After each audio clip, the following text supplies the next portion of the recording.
Y'all want to bust out webcams? I'd rather not set it up. All right. It does take a while to do so if you don't have it set up beforehand. But Fair enough. yeah, we can always, something always to consider, talk about. I need to get a different program. I was talking to someone about it. I forgot what program they mentioned that allows multicam capture and whatnot. But anyway. Yeah, that'd be nice. I just have to tape my fucking phone to the TV. And it drains the fuck out of the battery. Yeah, it does. Welcome everyone to our Thursday night session of D&D. Where have all the exploits of the hashtag blessed? You are currently in the trade city of Rydal, in a homebrew setting, not your standard D&D Forgotten Realms. This isn't your father's D&D. Toril, Sword Coast, what have you, Faerun setting. This is a homebrew setting. We are currently in Rydal, right here, having just come there via the river from Stormhaven. Along the way, you guys discovered that Slizik is cursed in some way. You don't know the exact nature of the curse, but I think you have some ideas thanks to a helpful dwarf in your checks. It appears to manifest whenever he's close to water, and appears to be due to some slight that his family, slight given to the aspect, Nyrisi, that his family gave in the past. And the dwarf says it's most likely withholding tithes and offerings, which is sort of things. It's a thing that ships do while sailing to sort of ensure safe passage. They dump over a appropriate sum of gold into the water. This is most likely the sore spot between Slizik's family and Nyrisi. So while he is near water, he doesn't feel so great. But anyway, this will come up a lot because you're in Rydal, which is next to the water. But that's neither here nor there. There, you guys, while in the city, a trade city where you can pretty much buy anything, you promptly went to the red light district, where you were on the lookout for a friendly face in the Queen of Hearts, who is a sort of mob boss-ish character. They sort of run the pleasure houses in the red light district of Rydal, and they are very powerful and influential. And some NPCs said that they would be willing to help you. But while on the lookout, you guys did head to one of these said establishments where you guys got busy, and did not violate Twitch's terms, TOS, so that was great. I did have a diagram. Yeah. But, yes, so you guys, then you went to find this individual, due to a note that was provided for you. A location was given on this note, and you followed. You went to the location, and you found this sort of beat-up, derelict building, but upon closer inspection, appeared to be quite regal. And you ascended a staircase there in the second floor, where you went into this sort of double doors ahead of you, and you came into sort of a very nice, soothing room where there's incense burning, it's slightly warm, and it smells real good, and there's a faint music playing, and there's a lot of silk everywhere, and there's sort of mood lighting, as it were. But before you, there's a massive bed, and it's just surrounded in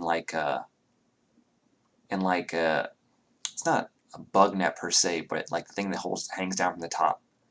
Hmm. So you can't really see who's inside beyond the silk. That you can only see their sort of silhouette. But the voice that is addressing you is feminine, and the voice decided to get down to business, saying that it knew who you are and introduced itself as the Queen of Hearts, saying, I believe the last phrase was, let's get down to business, to which Slizik replied, will I take off my pants? That sounds like me. I just want to make sure that that was Yeah, the last thing that happened, and if you did in fact take off your pants. of course I did. Okay, so you're What a dumb question. Of course I just want to make sure that was indeed true. I'm kidding. Is he still restrained? Or No, he was broken out. You guys did restrain him, and then Yeah. when you woke up, he was no longer restrained, and no one asked him about it or found it strange he was.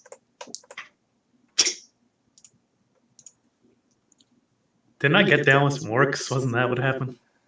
So, if you'll recall, you were intent on availing yourself to the ladies of the establishment, but you were bound, so you did not attack people because one of the manifestations of your curse is you think people are after your money, and if they look at you for too long, you think that they're trying to steal from you, and you will attack them. And so they sort of bound you up with like ropes and chains, and the girls there sort of felt pity on you, and so we're feeding you things. You did mention that you like cheese, so they were giving you Excellent. giving you the grapes and the cheese and a little bit of meat and stuff. Oh man. While bound, but you were sort of leaned up against the wall. But an individual came inside who questioned your. I believe her words was, "You usually say that sort of activity for the bedroom, or something to that effect." And she assisted you in removing your bonds, so you are no longer restrained in any way. Excellent. And you went upstairs and had some good old times. Yeah. But yeah, that's sort of a brief / not so brief recap. Let me know if I missed anything important. They threw my fucking coin away. Oh yes, that's true. You had a very convenient plot device. Actually, it helped you. I had to fight very hard to stay silent during. It did help you. It did help you in a way, but not in the way they intended. Yeah. So, how to cure the curse or remove the curse of Nyrisi is that there are a number of black coins spread throughout the land. Whether only Slizik, no,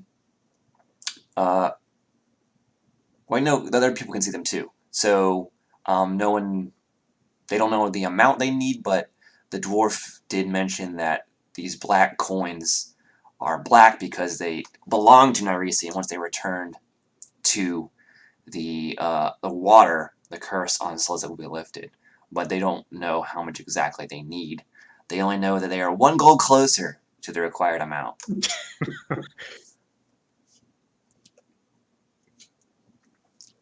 But yes, it was with the best of intentions, but they do say that the road to hell is paved with best intentions too, so you know how that goes. Sure.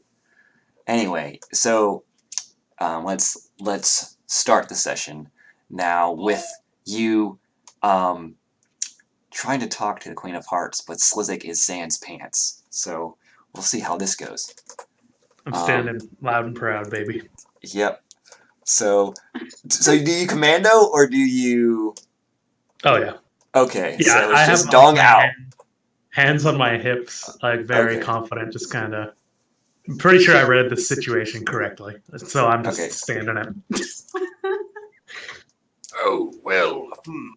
Yeah. So I'm just gonna gonna minor illusion some pants. Did I read this the wrong way, or there's a bit of laughter coming from the bed, and says, "Oh, no, that's not the type of business that I was referring to. Uh, while your offer is appreciated, if I am ever in need of such a thing, I'll be the first to let you know." Well, you know who this one's on? This one's on Slizik. That one's on me. I pull up my pants. All right, so you know, she allows you some time to do so before continuing. And she says, "I've heard some things about you. Oh, That you are emissaries of Stormhaven, that you've come to this city looking for something. Something that has potential to upset the balance of power here." I'm blanking. Were we looking? I thought we were like trying to get allies for Stormhaven. Was there like an item we were looking for? I'm blanking right now. It's been a while. So your I think Alaric would have mentioned this to you. If he didn't, I apologize, but he's sending you every morning essentially via the sending spell and sort of giving an update on how things are going on his end, how things are going on your end, where you're giving him information on your show, so that sort of thing. But basically, you're in Rydal to gather allies if you can. That's great, but your primary objective here is to figure out where Norath is getting these weapons that they have. Okay. Rydal's a trade city. They see a lot of materials in the form of ore and metal being passed through the city from Stormhaven and the dwarven city Khazar El-Dun. There's not mountains or a lot of mines around Norath, so if they need to build these weapons, they have to getting shipments of metal from somewhere, which would be from Rydal, most likely. So you're here to find just more information about these weapons, whether it be an actual physical copy of one, blueprints, a trail leading to where they're getting their supplies, that sort of thing. But you're looking for some way more information about these weapons.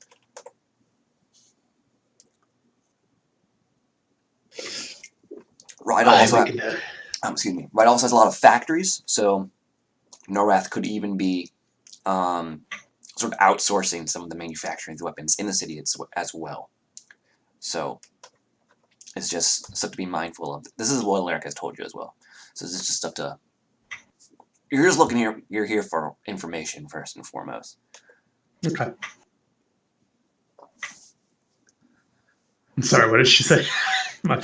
But she says you're looking for something that has the potential to upset the balance of power in Rydal, which is something I take and my fellow kings take very seriously.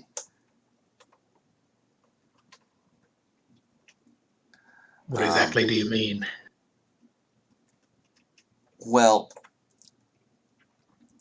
the kings and queen of Rydal's we share power.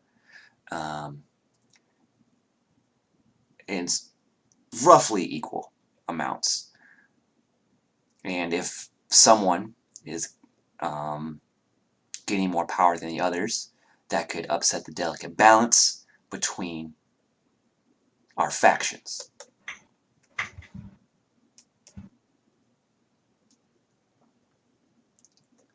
Well, do you know that one of the others is supplying this place with these weapons?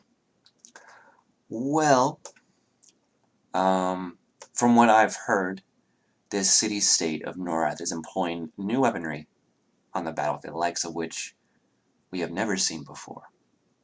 I don't know exactly where they're getting these weapons, but I have some thoughts on the matter. It turns out that the King of Clubs has been making a bit of a play to expand his influence in Rydal. And he, for the longest time, has generally been, while the difference is minuscule, has generally been regarded as one of the weaker of the four. So for him to gather the capability to make a power play like this is surprising, to say the least, unless he has the help of, well, let's say an entire city behind him. I see. I think that he might be helping Norath and being compensated as such with the manufacturing and shipment of these weapons. However, I don't have any definitive proof, and that is where you all come in. Do we have any leads? I do have some agents in the field working this as well, but unfortunately most of them are well known, and the information brokers are not so willing to trade. It was clubs. Sorry. Not so willing to trade information with them. However, you're a relatively unknown party, being recently arrived to the city, so I thought you would probably be the best bet to find out what exactly is going on. As far as current leads, the King of Clubs has been very diligent in covering his tracks, so I don't have anything like a location or anything like that. So what exactly? Sorry. Oh, but however, I'm willing to fund your efforts in order to maintain balance within the city, and it will be monetary compensation that is, man, words are not good to me tonight. It will be appropriate for the task. And then she thinks for a bit and says, I think 400 gold apiece should suffice. Aye, sounds good to me. I suppose that works, barring any trouble we may run into. Yes, well, if you uncover the hornet's nest of where the King of Clubs and the people that work for him won't stay quiet, they'll most likely be after you. What exactly is this King of Clubs purview? You seem to be the queen of, let's say, ladies of the night. What exactly is his deal? So she says, well, he was sort of a more specialized, whereas myself, Spades, and the King of Spades and the King of Diamonds have a more general approach to the services we provide. He specializes generally in the sale, the procurement and sale of rare magic items. He also runs a large portion of the warehouse district next to the docks. But due to some, like I said, some sort of newfound either sense of importance or actual power, he's been making inroads to and encroaching on other on territories that do not belong to him. He's been trying to make some forays into the drug trade, as well as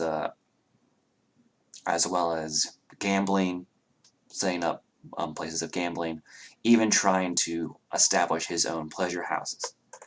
And suffice to say, we are not amused at his attempts.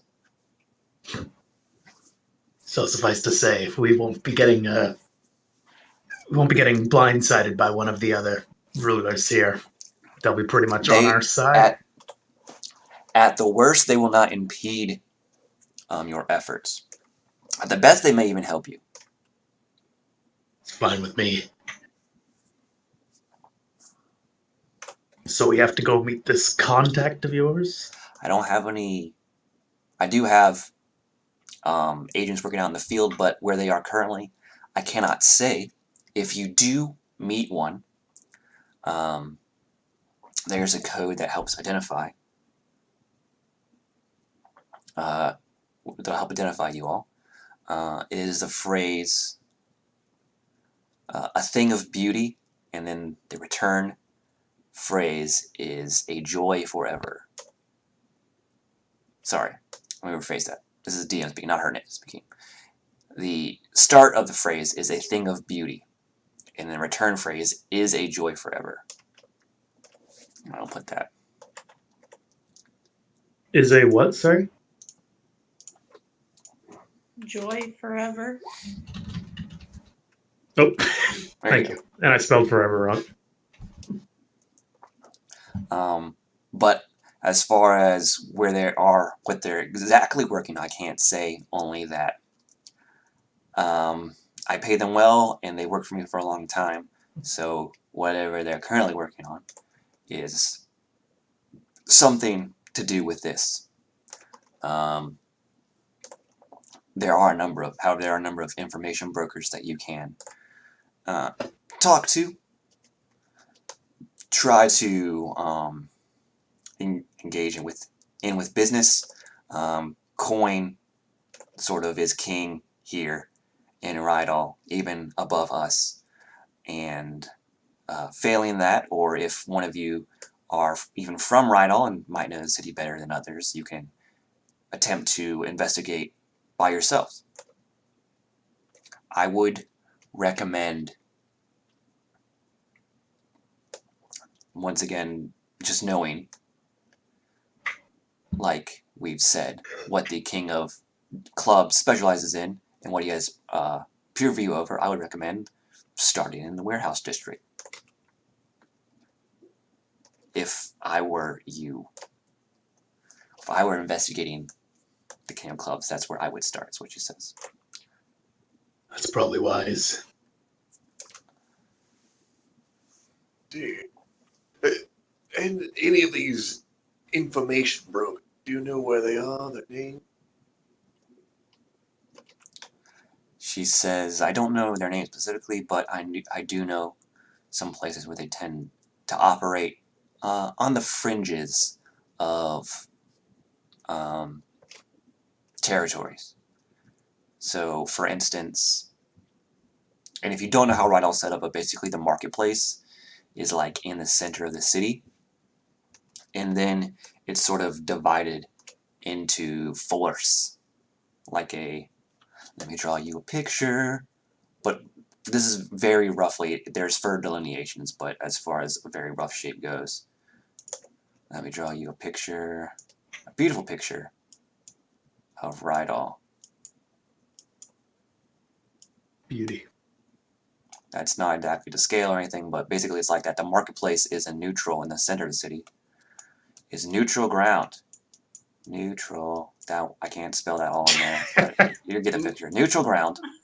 What is that? Is that supposed to say neutral? Kind of, but I can't. It says chicken scratch. But anyway, neutral ground. Okay? And then right here is the dock district. Or like the docks / warehouses. Once again, Are you it's having a horrible. stroke right now, dude? Once again, it's horrible. Warehouse. I didn't have enough It space. looks like Chinese warehouse. characters. Okay? Next to that is where you guys are at. Red light. red light, red light. I know that one. That one means life and beauty. Okay.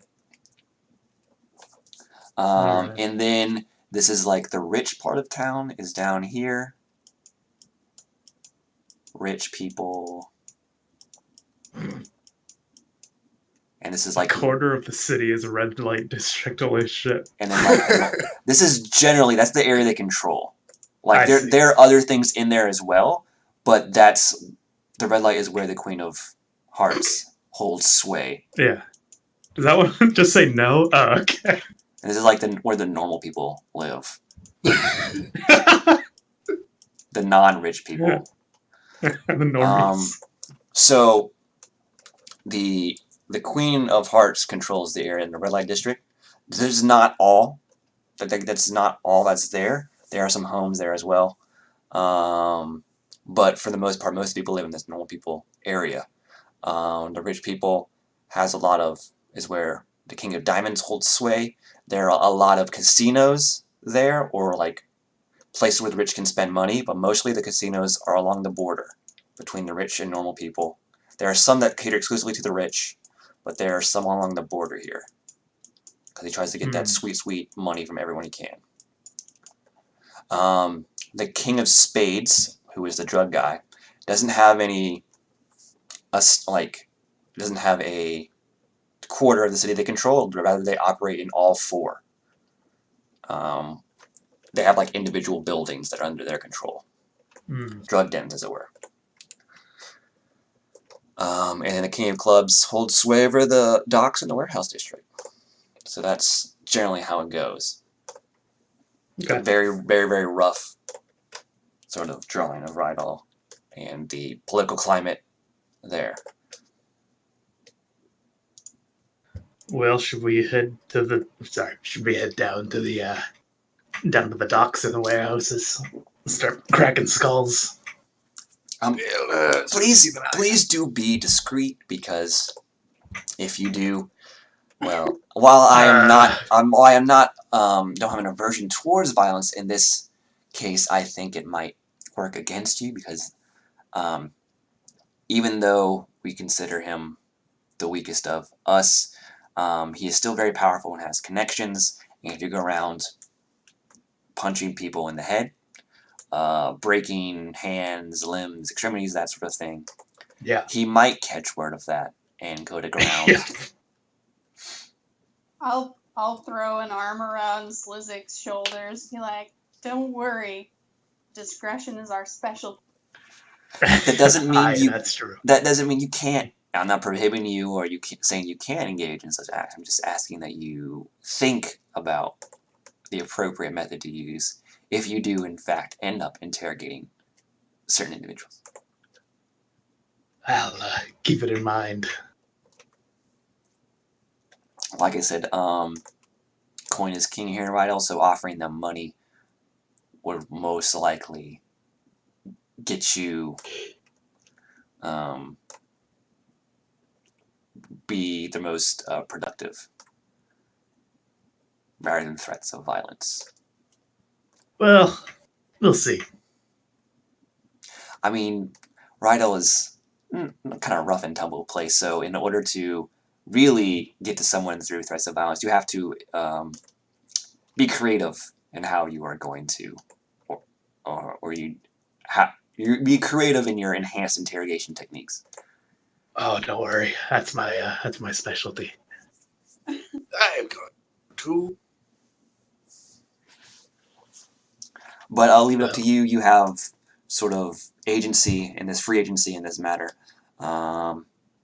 If you do discover something, or even solve this issue, you should hasten to return here and inform me as soon as possible, because there are other plans in motion that that you do not need to be privy to, but are dependent upon this. That's not suspicious at all. Oh, it's no harm to you or Stormhaven, I promise. Can I insight that? Yeah, sure. With your -4 or whatever. Yeah. Where is it here? Yeah, sure. Yeah, she is unreadable. Man. Normally, I just say like, "Oh yeah, she seems very trustworthy," but to you, you got nothing on this woman. She's If an you enigma. scroll up, you'll notice I'm continuing the trend here. Wow. -3. It's so really bad. It's the cost of big muscles. Yeah. Hey, there you go. So Aja, it's hard to get a read on this person without looking at their face, but as far as body language goes, and just due to their position, you think in surviving a cutthroat place like Rydal, in fact, not even surviving, but thriving, being at the top of their game, sort of the top hierarchy of the city. You think they're adept at masking their true intent, but in this, she does seem genuine, just based on her tone of voice.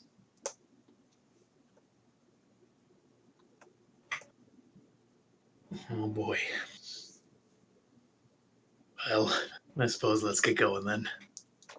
You do know which, her, at least her attitude towards Stormhaven. You all should know this as well. She has sort of a friendly relationship with them. She buys stuff from them. They have like a ongoing trade agreement essentially. So she does. They are business partners, and she might be hesitant to, sour that relationship.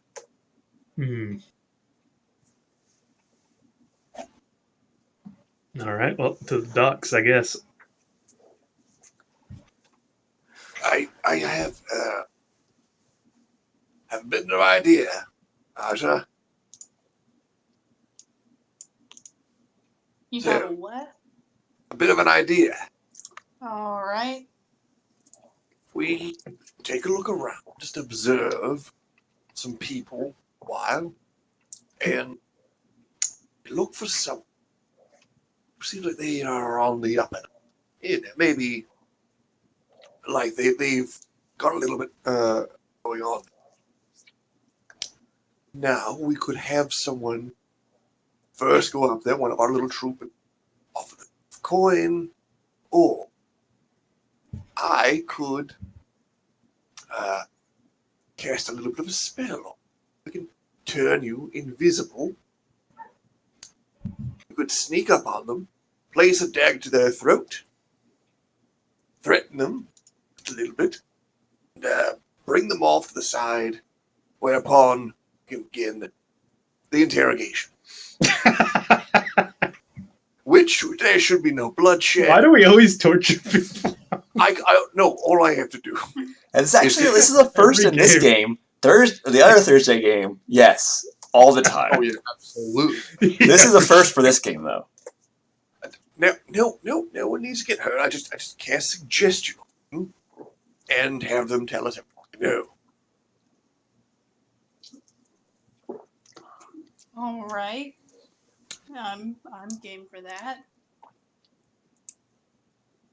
But let's just keep an eye out first. Just sit here for a while and crowd watch for it. Look, like you're busy doing something else. Just mingle, go about. I can cast a message, see what each of us sees. For So just to be sure, we're gonna go people watch for a bit to make sure and see what we can see.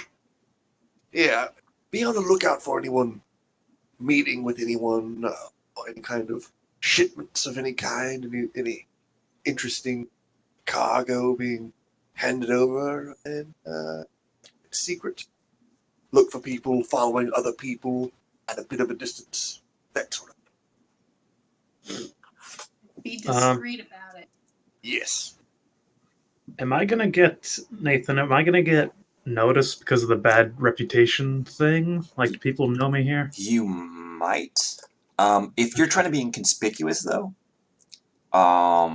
like if you're trying to hide your features, then probably not. But if you're just walking around barefaced, not hooded and cloaked as it were, people, especially around the dock ward, will notice you. I does my armor of frost have like a hood or something? Yeah, it's like fur-lined at the top, and it comes with a sort of hood that you can do as well, like a fur-lined hood. Okay, then I'll just say to my friends, I might get noticed down there. I'm just gonna pop this hood on. I guess I'll still be like an 8 foot tall 8 foot dragonborn, tall but with your bronze snoot sort of poking out of the hood. not so much I can do about that. Yeah. But yeah, but you can well, you can even leverage that if the person is a sailor that you're pursuing. Oh yeah, You can even leverage that as well, your background. definitely. So you guys leave this residence. Once again, when you leave this room, you're back in that. You enter the you exit the door behind you, and that like sort of sucking, like slurping sound goes, and you sort of appear Ugh. back in this regal-looking room. Not so lavish now that you have been in the presence of the Queen of Hearts and her residence, but still compared to places you've been so far, very well appointed. And you exit this room or this building and head towards the dock ward. It is still around middayish or approaching middayish. So people there are working in sort of full swing. Like there are people out and about. There are sailors prepping their ships, transferring cargo. There's a lot of stuff going on. If you're trying to be inconspicuous, I will need stealth checks from you all. It's not a difficult check because it is so busy, but you still need to make them nonetheless. That you're trying to be stealthy or unnoticed by most people. Come on. Okay. Nice. All right. And I'm just sitting on a bench, just kind of looking like I'm just doing some wizardy shit, maybe some sketches. Yeah. So you guys are generally left alone for the most part. If you are looking for something in particular, let me know what you're looking for and give me a perception roll for it. I think we're probably Or if you can looking. narrow it down for me rather than just saying, I'm looking for anything out of the ordinary. You got to narrow it down a little bit for me so I can help you out or can help me. I will be looking for anyone who's like any kind of subtle, secrety hand signals and people following after one another, like, and trying to not make it noticed. Okay. Give me a perception roll. So, And go. while you're looking around for this, Alistair, where are you holed up, Aja? I will be like I'd imagine, like, just based off this kind of picture here, like if there's a kind of like a bench just on like the side. Yeah. There's some restaurants and taverns here that are have outdoor sort of areas that cater to sailors. You can pull up a stool or a chair there. There's an obligatory drink fee just for taking up space, but I'll get like it's just a couple coppers. It's negligible, so I'm not going to charge you for that. Yeah. But it's also not great. It's like watered down grog. Yeah, it's what you. You're setting up right there, right behind the woman with her pants pulled completely up. Now this is what is this? This is actually from I don't think this is actually what is it? Concept art for a city in The Witcher. So Witcher 3. Now, is that man being lassoed? I Yeah, he don't know definitely exactly is. what's going on. I think it's a whore is pulling his belt. Okay. No, that makes sense. Well, Like come with me so we can, engage in a business Math transaction. problems. But I feel like this encompasses the whole vibe of Rydal here. Like you got the docks, you got the red light district there, you got drinking, you got a lot of stuff. But anyway, so where are you, Asha? Well, I would be within 30 feet of Alistair since he said he might want to cast message. So where is he? I'm by the This poor young woman.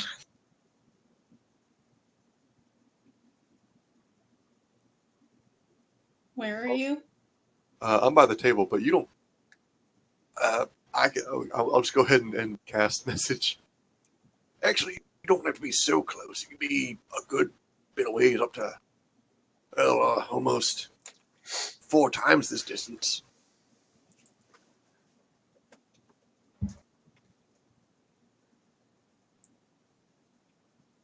I think I want to sit like.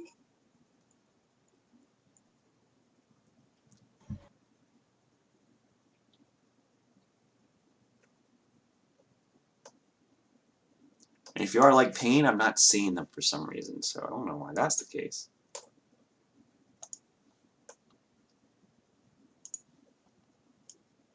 But yeah, you can be up, I think, upwards of 100 feet from Alistair.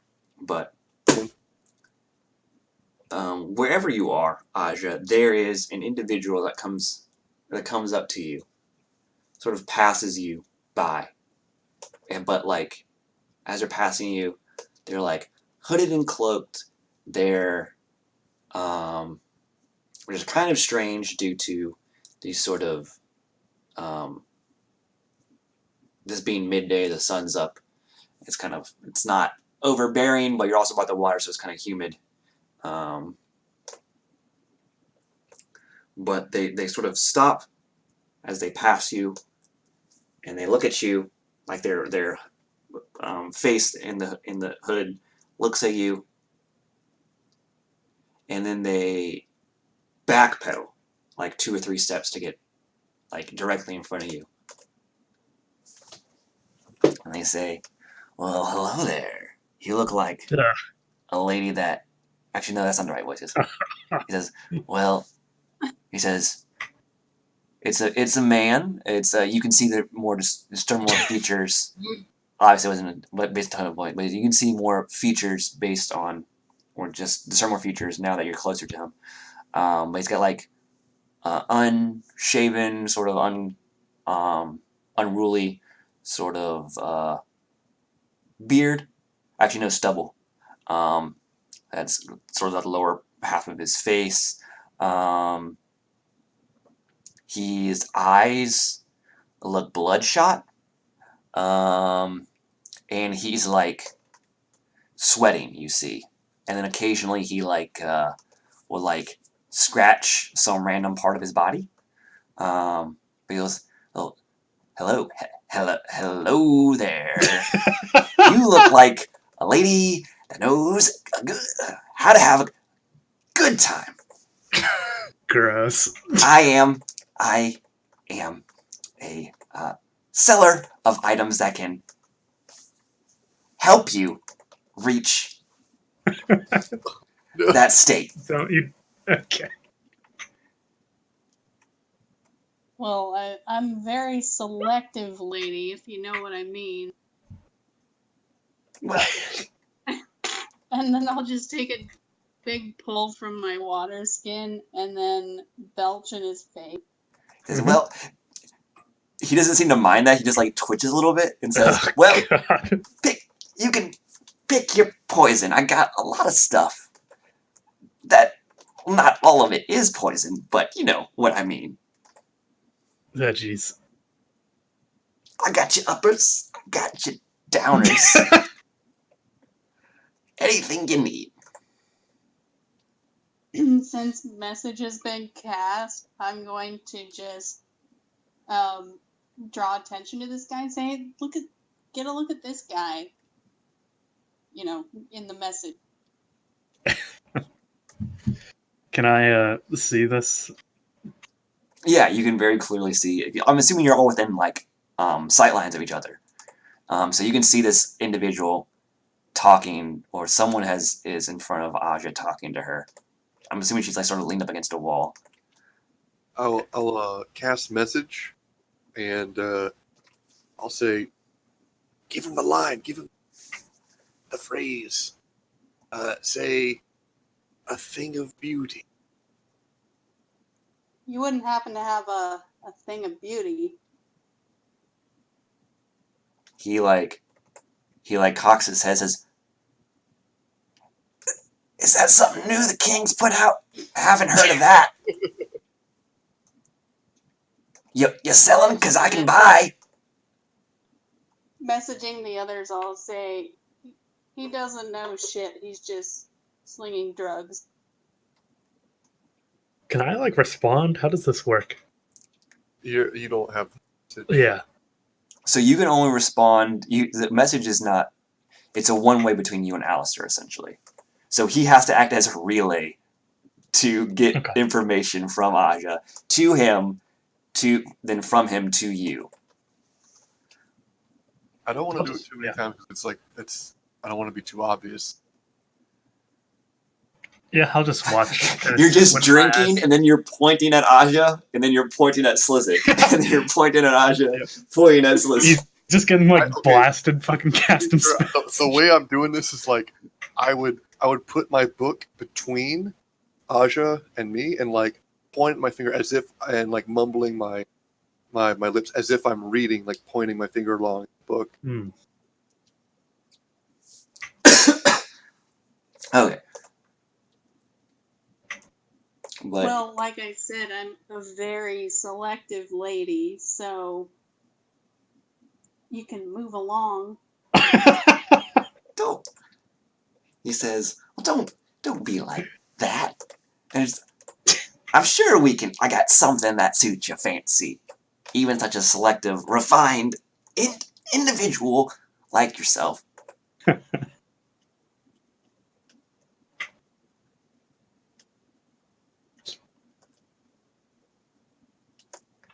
He says, "Hey, Alistair, you could ask Lizik if he wants anything from this guy."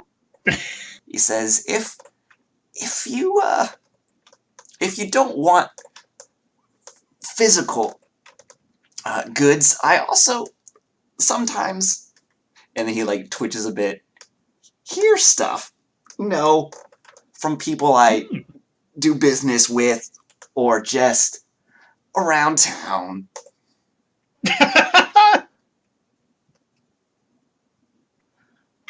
What kind of stuff? Oh, all sorts of stuff.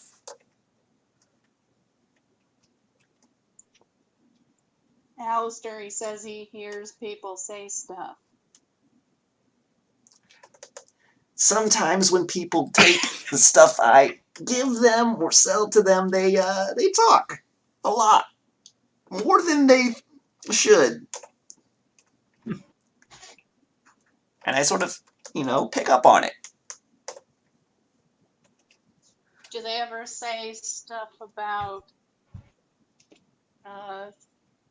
the people who run things around this place? Oh.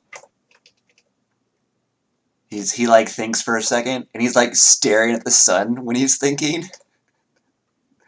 He's like, and he goes, "Now that you mention, I think I did hear something like that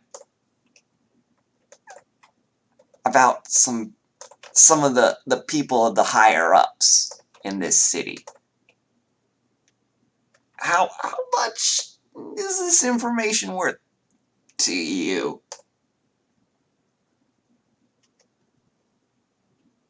Well, being refined as I am, I don't think it's wise to broker a deal in the middle of the street. There are a lot of people brokering deals in this middle of the street. You just don't see it.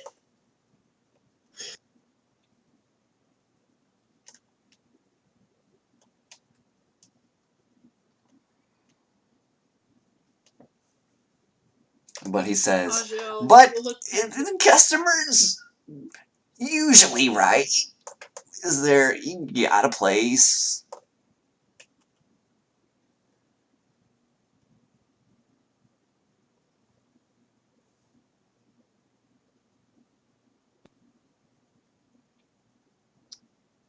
And then I'll look for a while like I'm pensive about it while I'm drinking from my water skin, and then I'll message to Alistair. Do you have message? Well, in the message to Alistair, I'll just say he says well, he's heard things I don't think. about. Yeah, I'll kind of like see her just like continuing to talk. And I'll message, what's going on? What taking? Thought you were going to tell him to go away. He says from time to time he hears things about the higher ups in the city. Maybe we can isolate him. Well, it's worth checking out.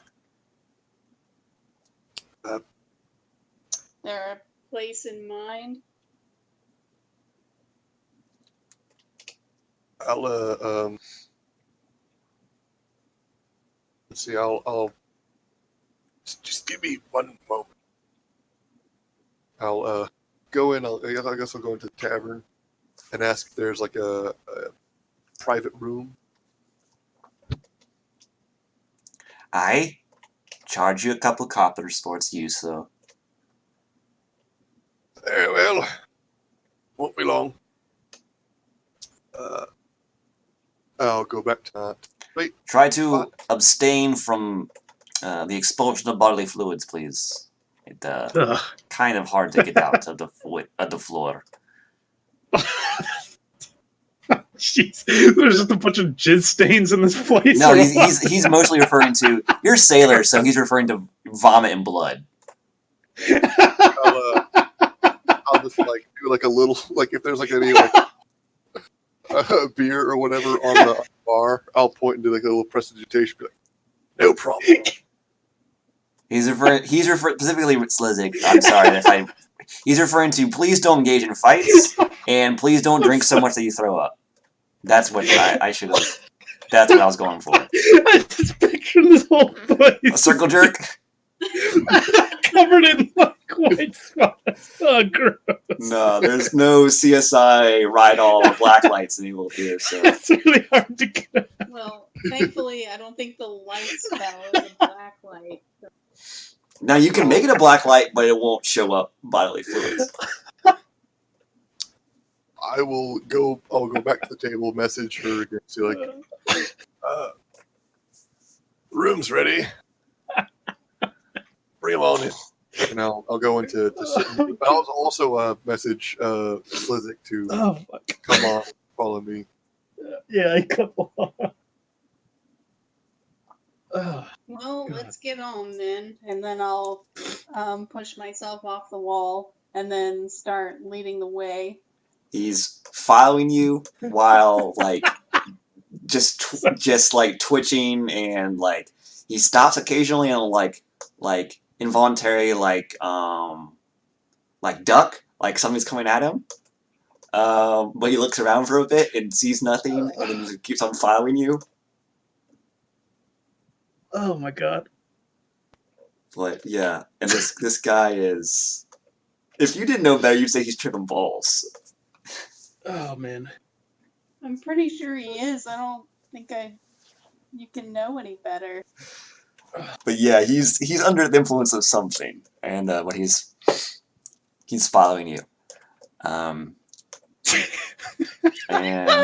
you guys get back into this tavern, and make your way to the back room, and the bartender says, "Oi, tweak!" Wait, what? He says, "Oi, tweak." Sorry, this is a different accent, but this is what I'm going for because it's easier to do. And he says, right. He says, limit your business dealings to an hour, please. I don't think that'll be. And he stops and looks at the guy with like a weird shocked expression on his face. He's like fiercely scratching his neck. He's like, "You got it."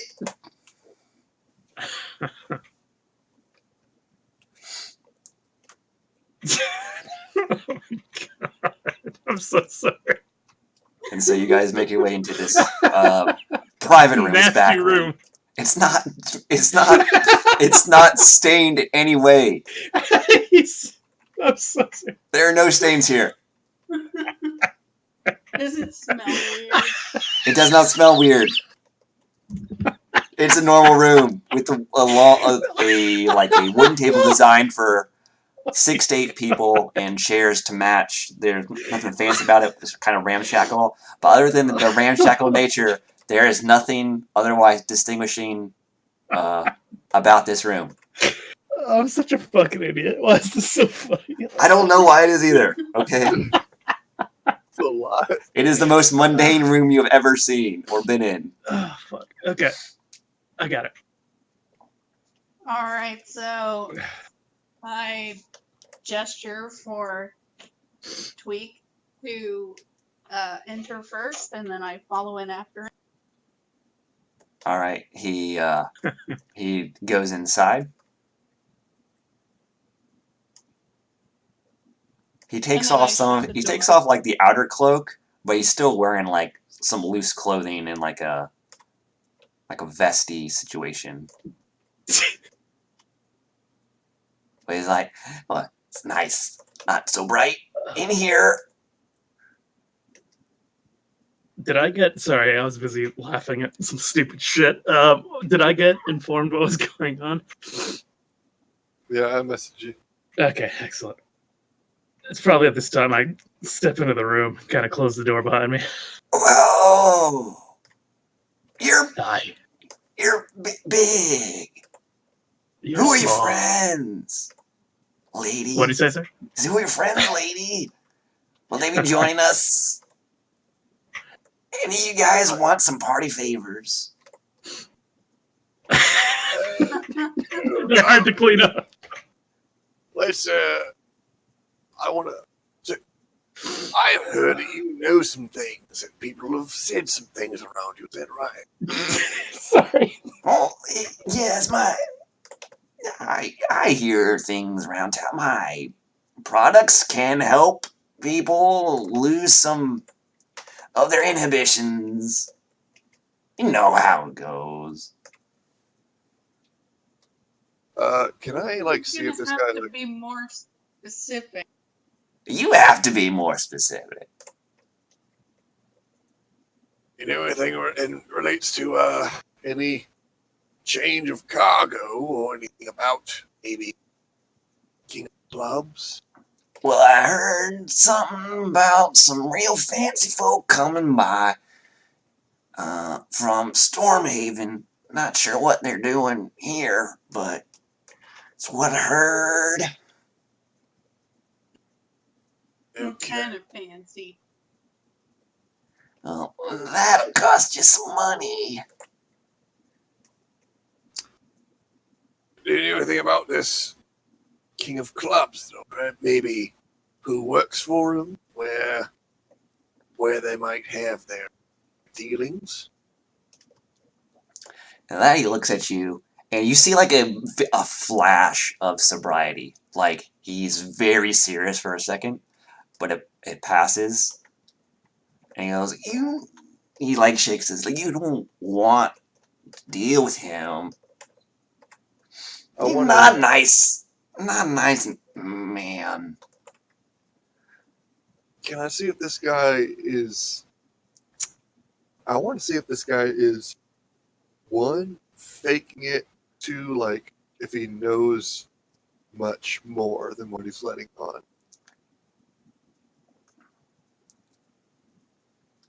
Okay, give me an insight. Ooh. Okay. Ooh. You're not certain about any of that. But you do know, just being in Rydal and what... I'll give you this. What the Queen of Hearts, a lot of people have told you about Rydal, is very much a coin-driven city. So he might know more, but he might be hesitant to do it until you... to give you this information unless you give him money. Like, he's trying to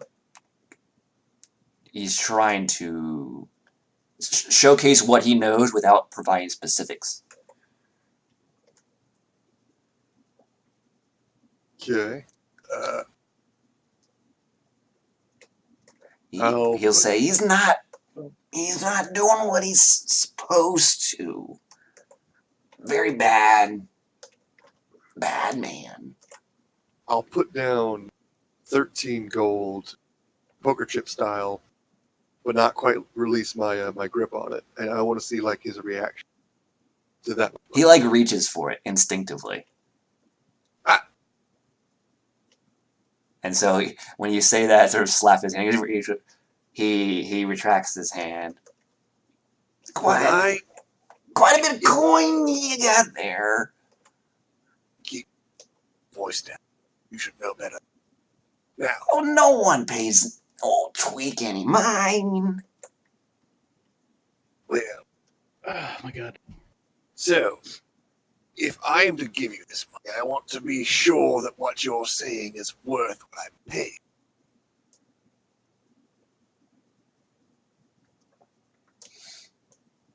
So, I'm going to slide this over, and you're going to tell us something very, very valuable. A few things very, very valuable. Understand? About what? About the King of Clubs Oh, yeah. and I what can he do that. I'm sorry, go ahead. I might have kind of interrupted you there. And you're going to make sure you don't tell anyone who asked about this we were, what we look like, or anything. Of course. What do you look like? I see a riot of colors where a face should be. Hey, And there's a good laugh. and sounds and smells I can't quite describe, but I feel like I should be able to. I'll slide the money over. He says when he has it, he says, you know, I said before, people don't pay old Tweak any mind. Convinced I'm tweaking, but I hear things, see things, especially when people engage in the products or use the products I sell. They talk about stuff to old Tweak, unload their burdens, talk about how they're working unpaid overtime in warehouse district, pushing new product that they've never done before. In fact, one of them told me that there's something going down tonight in a certain warehouse. What was it? And he gives you, I don't have the warehouse numbering system down. I'm not that granular. But he gives you the location of a specific warehouse. He says, now I don't know exactly what this will be about. But if it's in the warehouse district, it's going to concern the king. Hmm. And who told you this? I said a guy who's going to be there.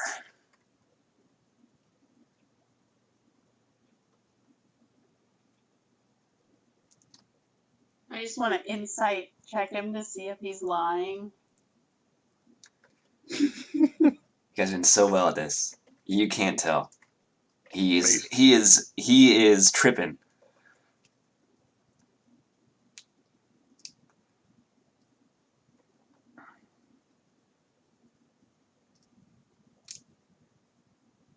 He says, "What was let me? You know, I'm a bit of an inspiring actor. You know, when they're quite panned out, let me channel him for a bit." And he goes, "Tweak, you wouldn't believe what my boss has me working. I gotta go down to the docks at night, not get paid, work his muscle for some for some trade that I don't know what's going on. Oh Don't even get hazard pay. Get nothing.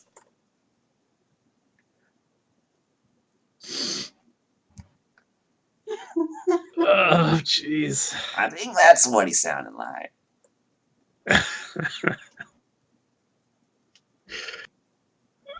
I'm not entirely sure where we're at because I was still laughing about this cummy building because I'm 3 years old.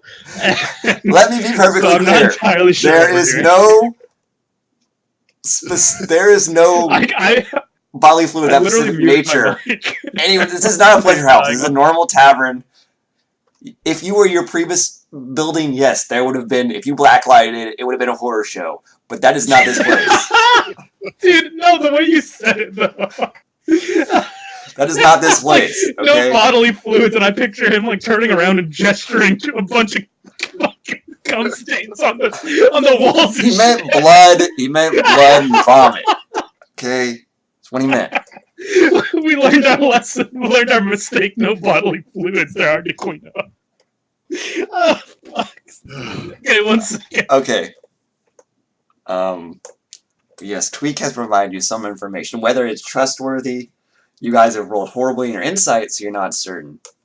But he seems quite certain of the veracity of his information. Well, Slizik, Yeah. what do you make of this fellow You want something before you go, Mr. Man? You look like the type of individual who wants to learn how to expand his mind. Go places you've never seen or heard of before. here? Well, okay, now that do you have anything that sort of maybe might make the mind run a little bit quicker? Oh, I got that. Pulls out a crack pipe. There you go. What's your preferred method of taking it in? I got your smokes. Come on, man. Well, he's the now this is not supposed to be stuff. He's trying to figure out if you want to smoke it, inject it, drink it, inhale it. Oof it. Yeah. Like he's trying to figure out how you want to take this in because he has a variety of goods. Nathan, I haven't laughed this hard in a very long time. Well, I'm glad that I could be a comedic relief for you. But this is my first time trying to roleplay as a guy super high too, so That's very good. it's like I got stuff you can smoke, stuff you can inject, stuff you can inhale, drink, eat. Pretty much anything but inject. I'd be fine with. Oh, my needles are clean. Okay. I'm certified reseller. Needle reseller. Well, not of needles. He meant of drugs. There's a certification for that. Real. Oh my god. The life. He says, King Clubs. Sorry, not King. He says King of Spades. Sorry, King of Spades has death grip on the drug trade in this town. You don't get to sell without going through him or his people first. Oh, jeez. If you try, you don't live long. That's reassuring, I suppose. Sure. He's a profit-driven individual, so if your product kills customers, well, you also don't live long either. I want to insight check that particular thing. Man, you don't know. I'll just I try. just can't figure this guy out. I'll take 4 doses. All right. Now, is this your first time using something like this? I'm gonna go ahead. Of course not. Great. Well, just let you know, you just get into a place I'm giving you something you can smoke because, it's the most inconspicuous. But I've got a pipe. he says, I guarantee you'll feel like a new man. Well then, old tweak, what's the damage? Well, he specifically asked for something that boosts your reaction time, alters your perception of the world. That is not exactly the cheapest thing. So, I'd say gold per dose. Fair enough for the information you provided. That seems fair. And, don't overindulge, or do. Come back and see me real soon. Of course, tweak. You've been quite helpful. So how this is gonna go is whenever you use this, you smoke this for, let's say, an hour, you will have a +1 to initiative rolls. Wait, I gotta smoke it for a whole hour? No. Once you smoke it, the effects will last for an hour. You get a +1 to initiative rolls and a +1 to dex saves. Oh. However, you also need to make a con save or become addicted after the first dose. The first dose, no chance of addiction. Second dose, then you gotta start rolling. And the more you take, the progressively harder it will be to pass the con save. Okay. What's this stuff called? I don't have a name, but let's see. What would be something good? Zip. That'd be yeah, that could work. But, Rush. Yeah, let's go with Rush. Yeah. Nice. Old Tom Sawyer, mine, pride. That's all the words I know. But yeah, so you have 4 doses of Rush. You said initiative and what A +1 to initiative and a +1 to dex saves. Okay. You're a little quicker on your feet. You can alter your perception of time. Cool. All right. Because unfortunately, Barkeep wants me to vacate the premises in an hour's time, so if there is nothing else. Well, I believe that's going to be it for us. Alright, well, if you ever need anything else, come see old Tweak. I mainly stick to the Dock District and Red Light. Get most customers there. No. Fair enough. Alright, so I'll wait for him to take his leave. And he does so. He sort of stumbles out. He, walks into the doorframe and then, checks it to make sure it's real and then, walks around it and leaves the room. Jeez. Tweak. My sweet Tweak. Okay. Did anyone think he was kind of charming? I mean, harmless, sure. Just me? You need to. We'll have a conversation about your life choices in a minute. But for now, I have a great plan and a great life choice. Here's what we ought to do. So we know where this is going to take place. We know sometime tonight at this warehouse going to be a transaction of sorts. So I think we ought to do a little bit of a plan. So Aja, you're pretty good at sneaking, right? From time to time, not so much lately. Okay. Well,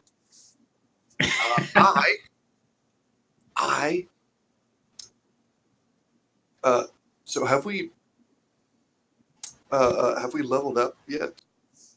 Not yet. Okay. Mm-hmm. Tweak Well- side. Me introducing Tweak shot was a tangent, but I'm glad I did. Well, I have that ability to cast Pass Without Trace. I suggest that we sneak into the warehouse, find ourselves a box or something to hide in. We wait for this encounter. I think that sounds like a good idea, but we're gonna need a pretty big box for me. Well, it's a large cargo. I'm sure there's some. Yeah, let's do it. So let's go find some boxes. I want to. So let's just sort of scope out the area in front of the dock conspicuously and see what we're dealing with in terms of people to bypass. All right, let's head out. Go to near the location that was. Yeah, so you go to the location Tweak described. It's all these warehouses outside of the numbering on them are just super nondescript. You can't really, there's no distinguishing marks other than the different numbers. So it's very difficult to sort of tell what's going on inside any of them. Okay. It's just a maze. If you didn't provide you the exact warehouse like this one, for instance, let's say it's J14. You guys would have been lost without that. But it says it's J14, man. So you guys go to J14 and look around.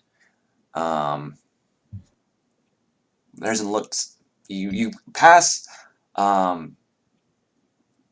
You pass some of these warehouses that are open, and you can see people inside working.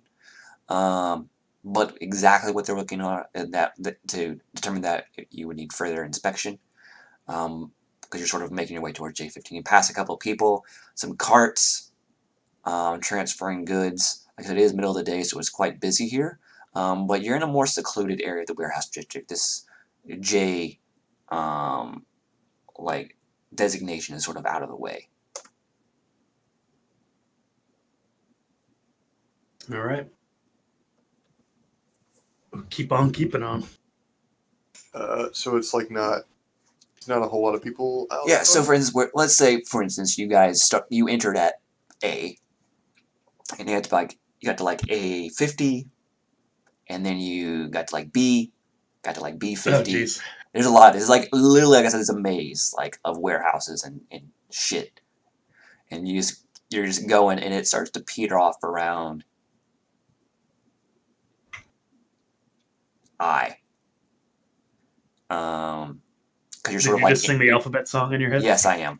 And you're sort of in the middle, kind of in the middle of the warehouse district now.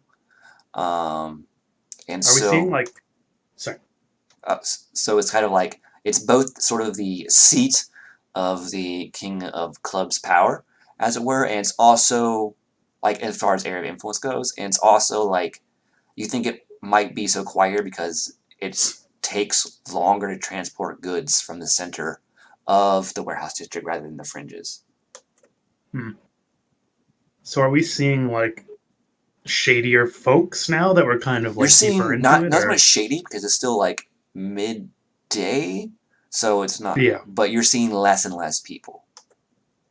Okay. Before, you were at the A's and B's, you were fighting through people in carts, not trying to get run over and stuff. Not so much useless because you're huge, but just pushing through people. And then start around D, you notice there's a noticeable drop, and around F and G, There's like even a more noticeable drop. And then once you get to eye, it's pretty much dead. Okay. Well, pitter patter. All right. But just going here and fighting through everyone, it's about mid-afternoon. And dealing with Tweak, it's about mid-afternoon now. Okay. Is everyone ready? Yes, sorry, I'm eating. All right. I cast Pass Without Trace. All right. So the sound of your footsteps lessen. You can hardly hear each other breathe now, and yourself included. Even like your heartbeat seems to have, like, at least your sort of seems to have slowed.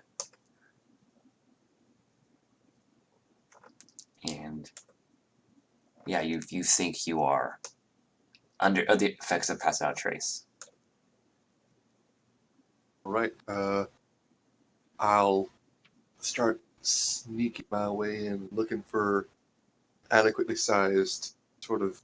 So the warehouse is locked.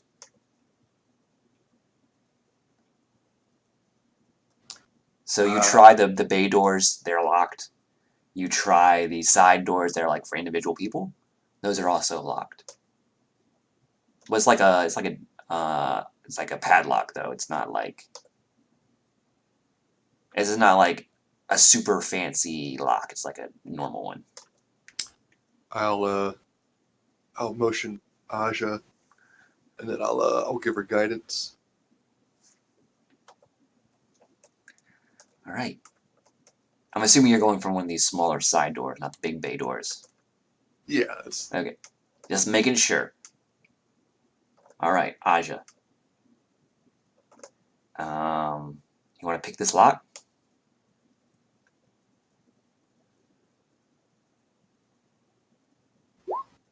Oh yes, with aplomb. You needed a 14, but you succeeded. You even have guidance if you want to use it, but yeah. Got through. extra. No worries there. You've done this a million times. And it is quite dusty, and this whole area can be considered like under the effects of dim light too.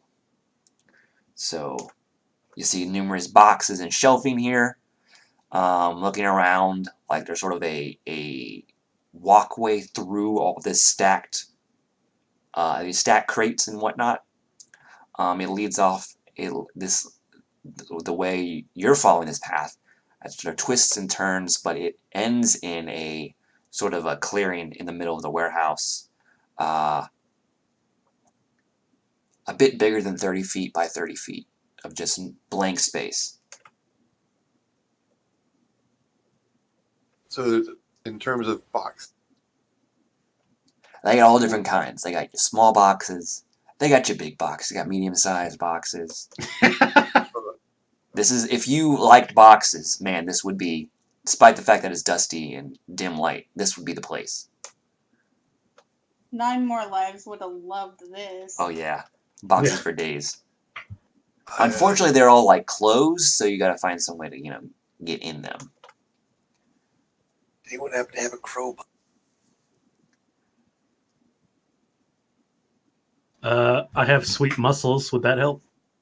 That would help. I'm gonna check what's in the Explorer's pack real quick. I don't think the Explorer's Pack comes with a crowbar. I believe there's another thing that rogues can get that does come with a crowbar, though. Yeah, no crowbar.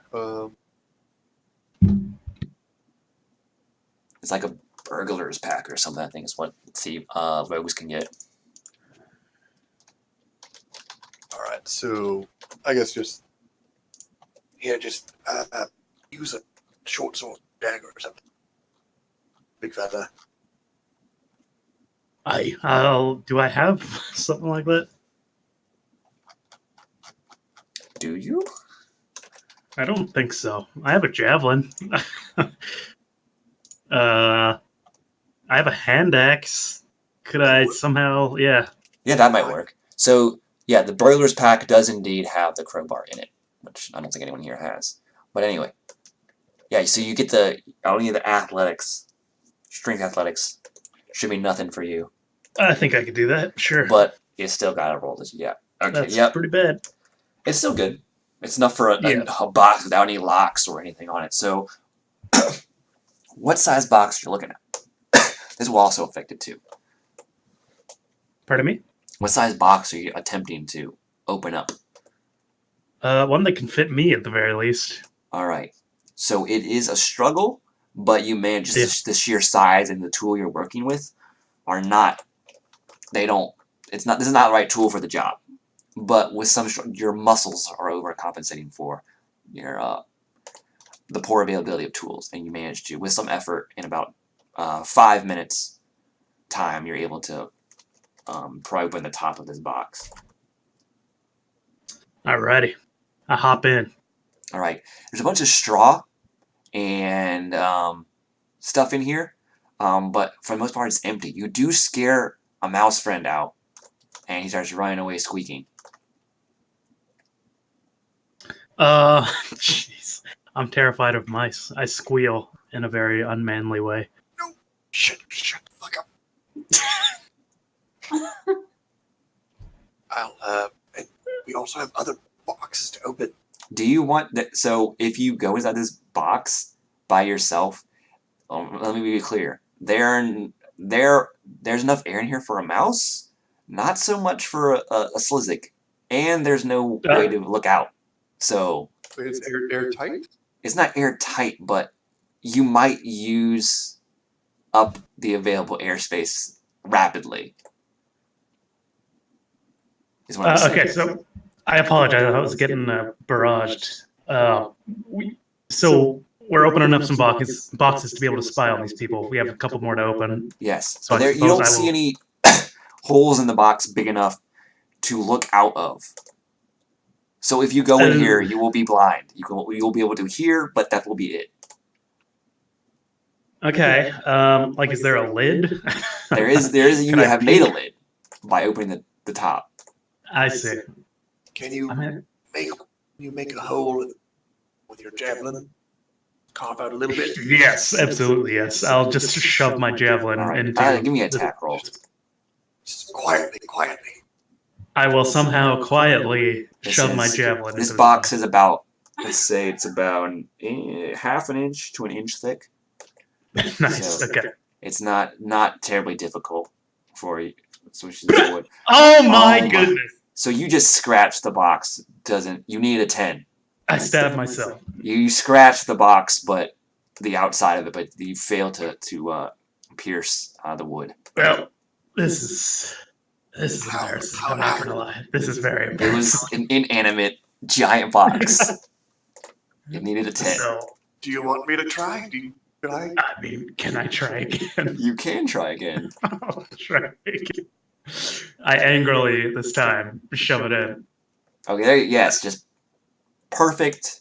You get like a 2-inch diameter hole. Perfect. And just go ahead and pop open the lids to two more boxes big enough to me and Aja respectively. I do, but after missing that one, I'm blushing. If a copper dragonborn can blush, I'm blushing. And I'll yank open a couple more boxes. Alright, give me 2 more athletics checks. Yeah. Doing good. The first one's easy. The second one you gotta work for. Oh, jeez. Similar to their large box, you can obviously get... Well, that's not true. Alistair needs a box similar in size to yours due to his certain features.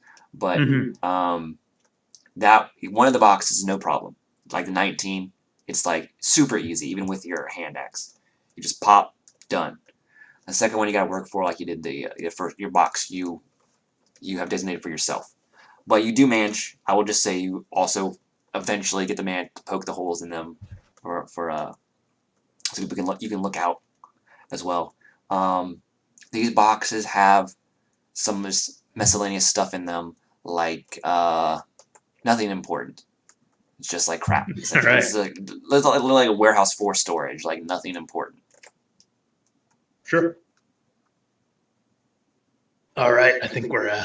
Oh wait, I have to make holes in all of them No, as well. you've already done that. Okay, perfect.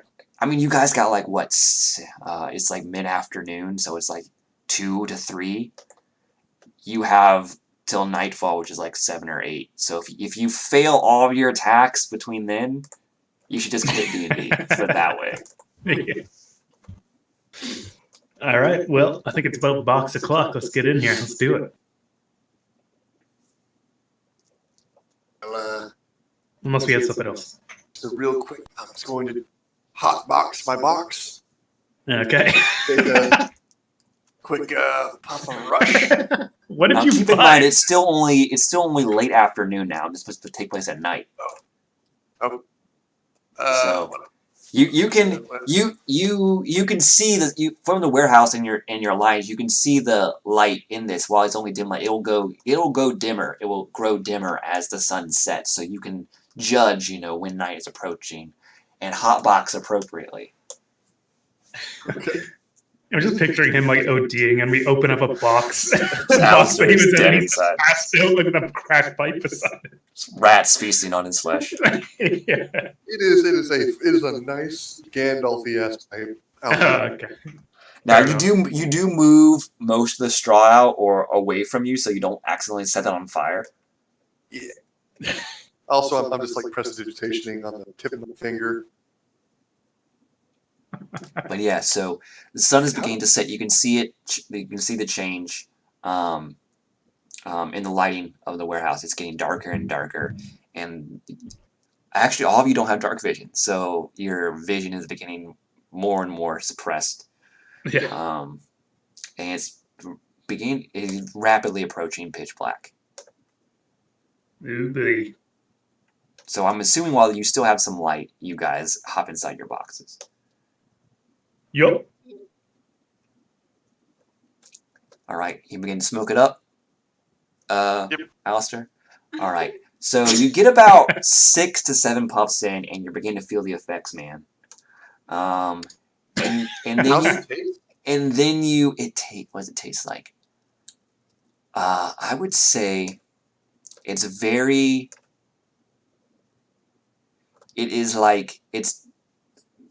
subtle, and then it's like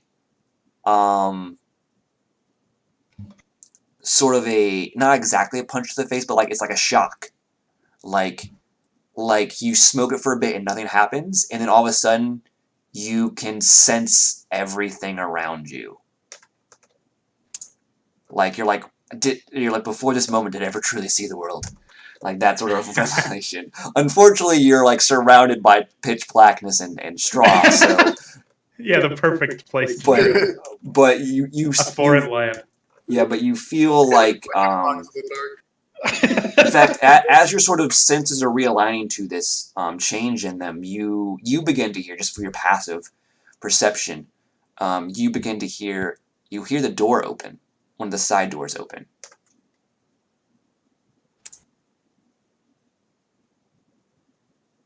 And you hear some shuffling of feet, some people talking.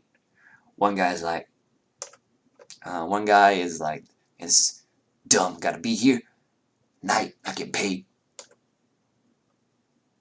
That damn the king of clubs.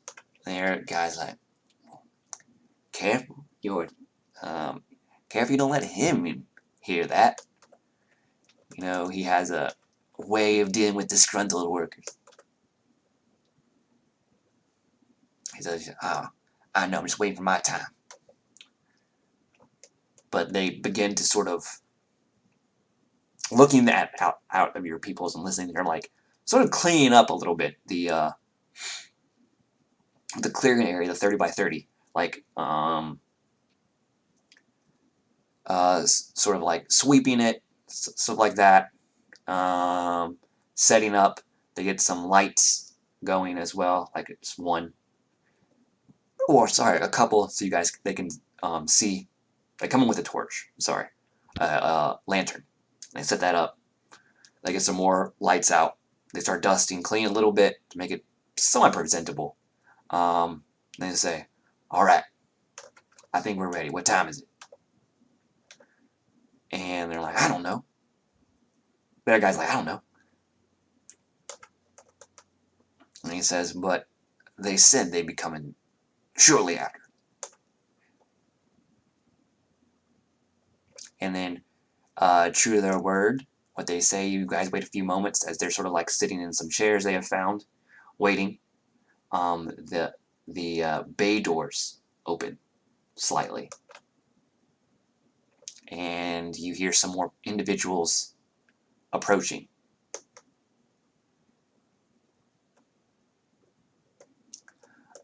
It's a group of them, whereas before these were 2 people.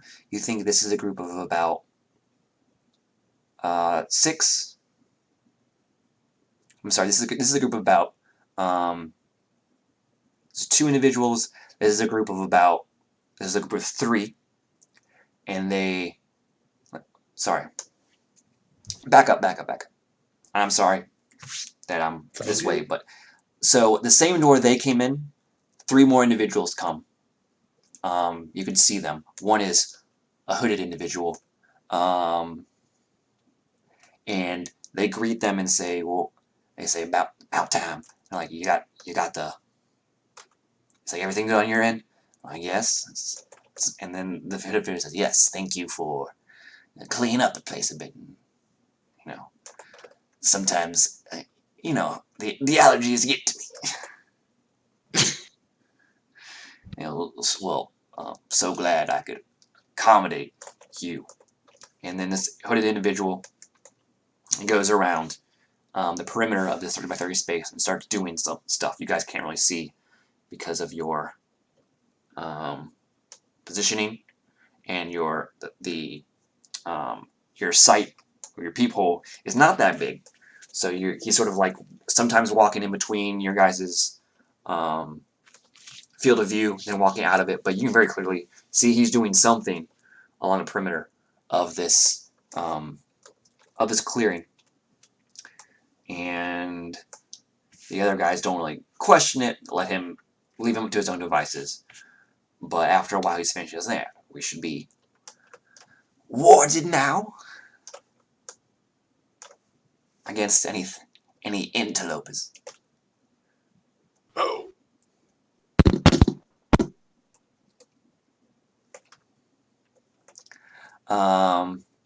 But then he says, "Well," and then one of the guys was like, "Good." And he goes, and now, as they're sort of finishing up and talking about what's going on, or their situation, now the bay doors slightly open, and another group of people come in. Looking at them, they're wielding this sort of massive crate with them. And they all look to be rough types. Like these individuals before are rough too, but their gear is sort of like haphazardly put together. You see like a combination of metal and leather armor for the thug slash enforcer slash muscle individuals. Weapons are like mostly bludgeoning. You see a couple daggers and stuff though too. The other individual you think is probably a wizard or a mage of some type, magic user, just based on his, well, first of all, appearance and use of magic, sort of gives him away. But this group that comes in is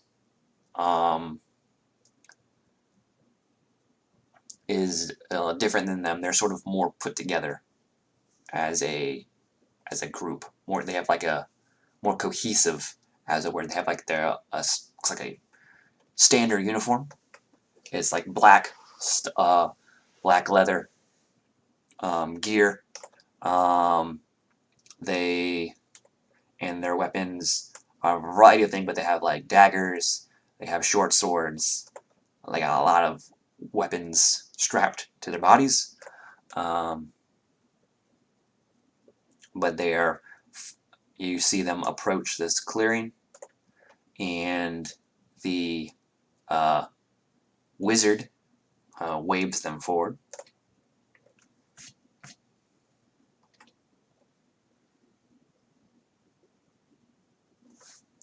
And I will need you guys to give me 2 stealth checks.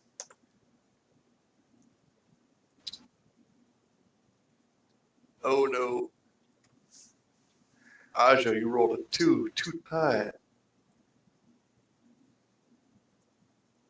Good. Bob. Oh my god. Bum, bum, bum, bum. Okay, so as they're sort of getting ready, the first time as they're getting ready, they're like, you guys notice Aja sort of is maybe trying to reposition herself. She's been in here for like 3 hours, so getting kind of cramped. But she makes a noise, and then one of the people was like, "We're like, what was that?" This is before the wizard has set up their stealth. I mean, their spell. They're like, "What was that?" And then they're like, "Oh, probably a damn rat. This whole place is full of them." And they go back to working. The second stealth is when this interaction between these 2 parties taking place, and it goes like this. They say, the wizard that set up this spell says, "You guys got the goods," and then one of them nods, and they set down the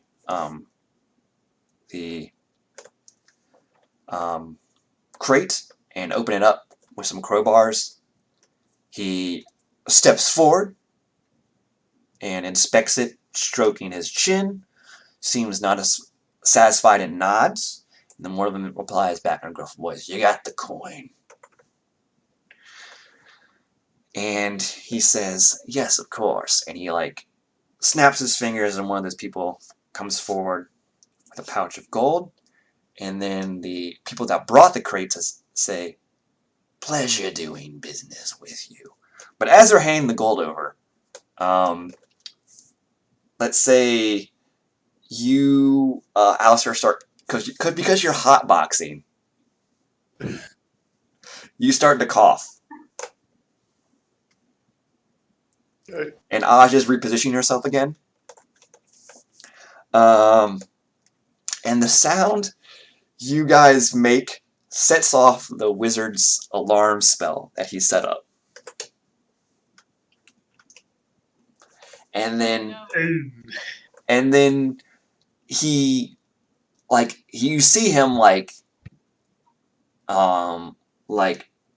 step back from the group with the crate, and saying, he says, "I don't know what that was. Was that me? Whoa. What was that? There's someone. Oh, there's someone in What's up, Twitch. sir? There's someone in Twitch." Ah, Holy shit, really? I know, it's the first. Welcome. jeez. It's the first time for everything. Welcome. If I don't respond to your messages, I'm all the time. I'm sorry. I generally get into it when I DM, but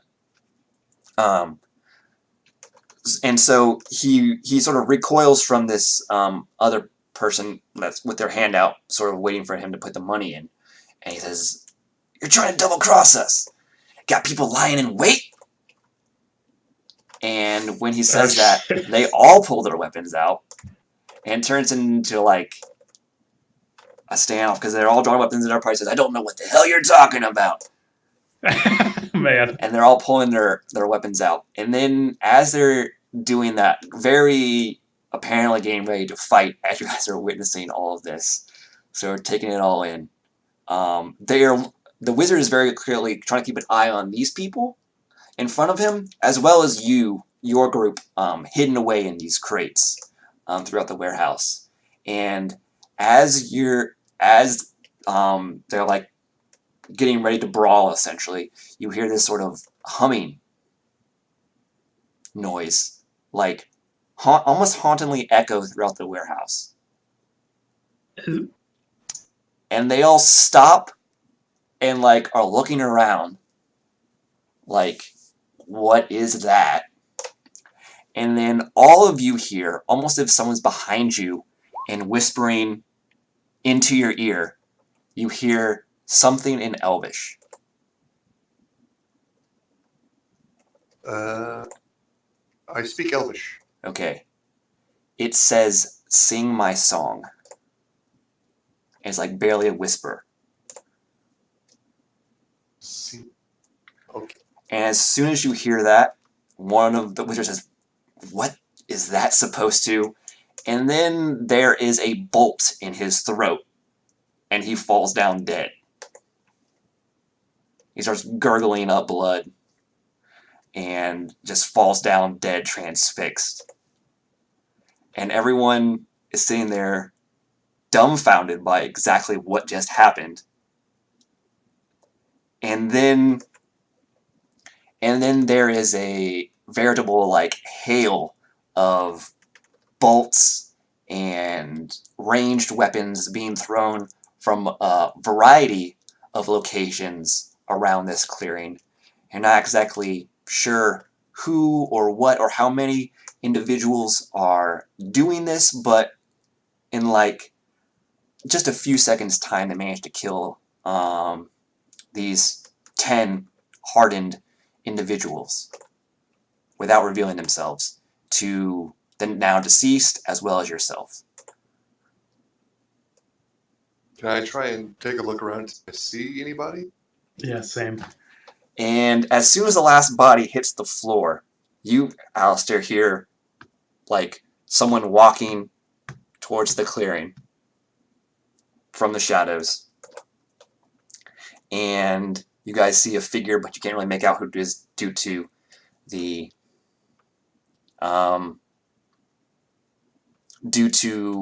your vantage point. But it's in a feminine voice, very clear. It says, "You can come out now."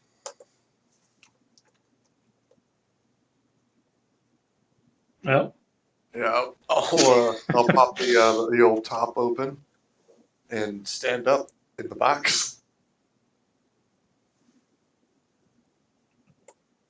I'll also, I guess, just kind of stand up. And Slizzik, now that you see her, this is the woman that helped you back in the brothel. At the what, sorry? When you were sort of, due to your curse, when you were restrained to prevent harm against yourself and others, and sort of leaned against a wall in the brothel, this is the woman that helped you out of that predicament. Is she an orc? She is not an orc. Oh. She, looking closely now in the light, she is sort of illuminated by this. She's standing in the middle of the clearing. The light, you see that she is a half-elf. I'll say to her, just kind of look her up and down and say, "A thing of beauty."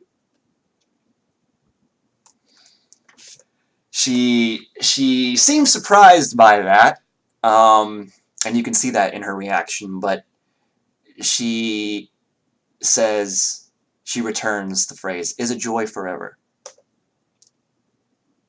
I was going to ask you who you were, but I think I've figured it out. Appears we have the same idea. Aye.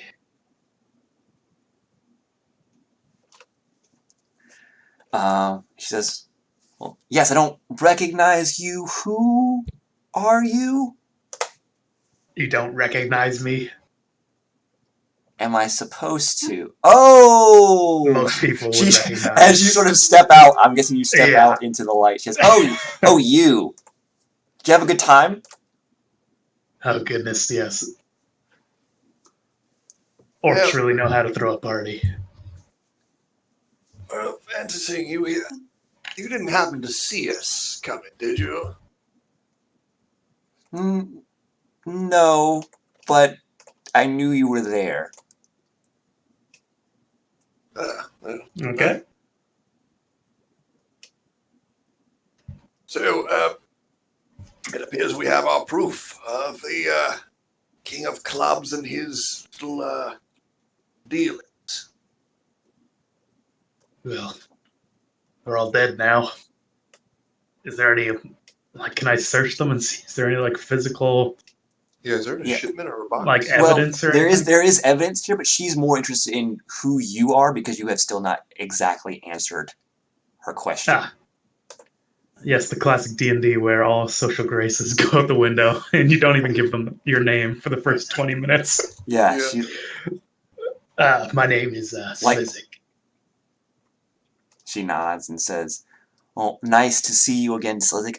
My name is Nessa Donave." I am Alistair Winthropdale Fontaine. We are emissaries of Storm. So she make an insight check, Alistair. Okay. And boom goes down. Okay, there's a hint of acknowledgement when you say Stormhaven, a recognition there. Okay. And she says, "And you are Miss?" Assumed Aja. Yes.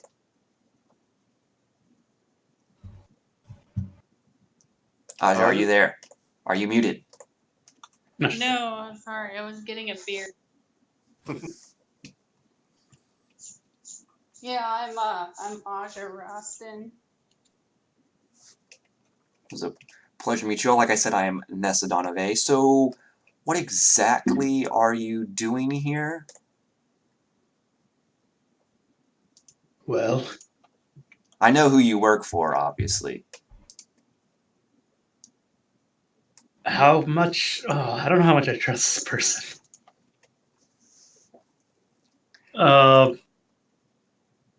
We are here on an important mission to gather information. Why are you here? She's staring at you when you say that, kind of cross. She says, "I'm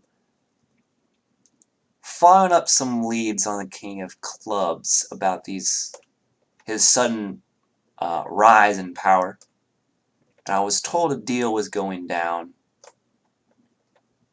but this isn't what I was looking for." Wait, were you sent here by the Queen? Queen of Hearts, that is, I think, was the one. I was hired by the Queen to look into this matter, but I came here after hearing news of a deal going down.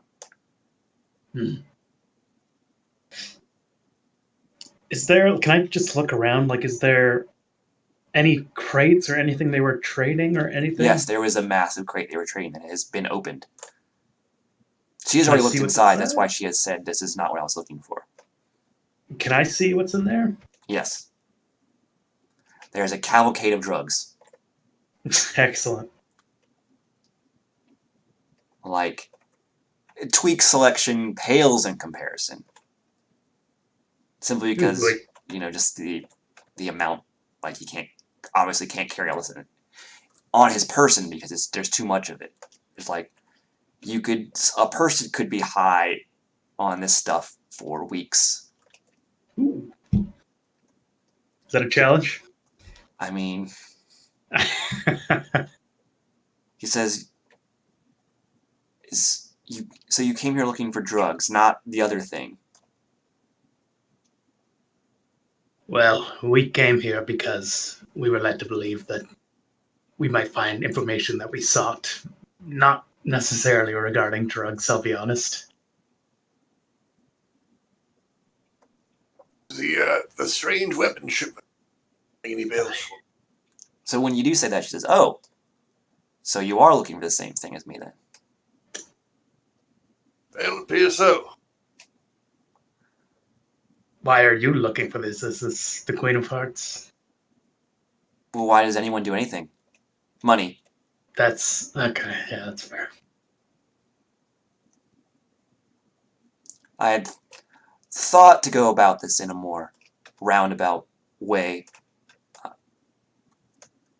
just due to limitations of, well, a party of one. Yeah, this wasn't super subtle, I'll be honest. I think the The club's guy will be pretty suspicious from here on out. Unless we can somehow make this look like they just started fighting for no reason. Oh, I'm planning. She nodded knowing and says, I have something that will help to that accord. But I was planning on going about this in a sort of indirect way, busting deals, seeing if I can get more information. Like I said, due to me operating by myself. But if you are all also under the employ of the Queen of Hearts and looking for these weapons, I think we can afford to take the more direct route. Yeah, I like direct routes. All right. She says, well, do you... So we can... She's like looking at all the dead bodies. She's like, we can talk somewhere else that's less corpsey than here. Let me just... I know. Yeah, let's just quickly... Before we go, I'm just gonna pluck that spell book off the wizard. Yeah. I'll look through their pockets, because I have no... Alright, so you guys find... I will adjudicate the spells later. Okay. Well, I'll let you know what you get. But as far as gold goes, you guys find a total of, all of them, 50 gold. Excellent. What do we do with these drugs? We can't just leave them here, surely. Oh, I have a way of dealing with that too. Don't worry. She pulls out a pipe and No. just starts... Okay. I have to say, it seems a little unfair that you're going to be taking I'm assuming a portion of the profits from these. Don't we get a little taste? I mean, if you want some, I will not stop you. Just more a taste of the money. It's mob terms. Oh no, she doesn't want any of it. Recently. She doesn't take any of it. You guys, the Queen of Hearts pays me handsomely for my services. I don't need petty cash like that. Oh man, we could definitely give these to our bud Tweak and make him the biggest drug lord in the town. Oh no, I'm burning all of these. Oh. She thought you meant the gold. Sorry. Why? Aren't we? She says, well, this doesn't mean anything to me. The Queen of Hearts doesn't deal in these matters, and I don't have any contract with the King of Spades, and if the whole warehouse burns down, they'll just assume it's an accident. However, if these goods hit the market, they'll know something else is up. Before she torches the place, I just want to make sure there's no alcohol. No, this is the more sort of like illicit substances. There's no alcohol here. It's just garbage. Can I get a gram of whiskey? I get an eighth of whiskey. She says, yeah,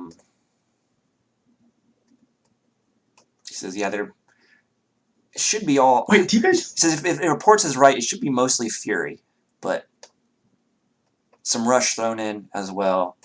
You know, really sort of behavioral enhancing drugs. I'll just take a couple pinches of each, just like a little bit. So Rage is a glass bottle. Okay. That has like some sort of gas in it and has a stopper on it. I would not know. Do not live in a state where it is legal. Therefore, I will not say. Yes, we do. It's a mixture of grams, and then it goes over to pound. Yeah. I can't say I've bought a pound of weed before, but no. Well, it goes to ounces at least, like yeah. Grams to ounce. But you see the sort of cigar / bluntness, or blunt of Rush as well. What have you? The smoking variety as well. In there, they're like in cases similar, like if you were opening a case of cigars. They're in boxes of those. The glass bottles of Rage Fury, are protected so they don't, break in transit. What, like, Slizik doesn't. I couldn't really see him doing drugs himself, but he's also a pirate, so he probably knows, like, something about the market for this kind of stuff. Like, would he be able to ascertain, like, what is the most valuable out of all these that he could maybe grab some and sell later? Yes, I'm going to be a drug dealer, yes. So based on what Rush sells for, that it's a gold per hit. Because he spent a gold. And, he bought 4 doses for 4 gold, Alistair did, and Tweak seems satisfied with that price. As far as Fury goes, you're not certain. That you have engaged in selling and transporting contraband due to your pirate background, but Fury is new to you. You haven't heard of it before. Like, never? I've never even heard of it. You've heard of a new drug making the rounds, but this is the first time you've seen it in person. Found a new drug. Yeah. I'll take... Oh, man, this is shady. She says, don't break the glass. Oh, okay. Do you know how, what's this stuff worth on the street? This Fury. Most people wouldn't buy it. Okay. It's generally the mercenaries, vagabonds, bandits would be the market for it, a drug like this. But they don't buy it? Oh, they do. You just generally don't want to... They're not trustworthy people you want to constantly engage in trade with.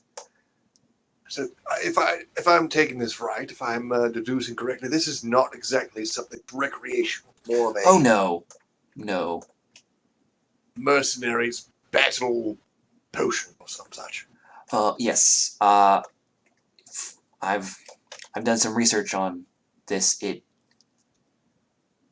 How familiar are you with, like, a berserker's rage? Very, very, very familiar. Extreme. So imagine if you can... She goes, So imagine if you inhaled this gas, you could do that whenever you wanted. But you couldn't discern friend from foe. Oh, Interesting. Do you know the approximate worth of one of these vials? I can't say to that. That's fine. I have a friend that'll probably know. I'm just gonna, like, what I'm trying to do is grab as much as I can, but, like, for the most value, if you know what I mean. And Slizik kind of knows this stuff, so he'll kind of, like, pick out the most valuable items and grab as much as he can. Okay. And I'll probably grab a few vials of that Fury stuff just So out of interest. you managed to get a case of Rush, which is 10 hits. Whew. And you get roll 1d4 plus 1. All right. how many hits is in the blunt? Fuck. One per. So you get 2 bottles, glass bottles of Fury. You can always grab more, but 2 would be the amount you can safely transfer without cracking or breaking the glass. Okay. I'll very carefully kind of... I imagine I have something in my pack that can kind of cushion the Fury. I'll kind of place them in a cushiony spot. All right. Lest they break. And she says, anything you want? Anything else?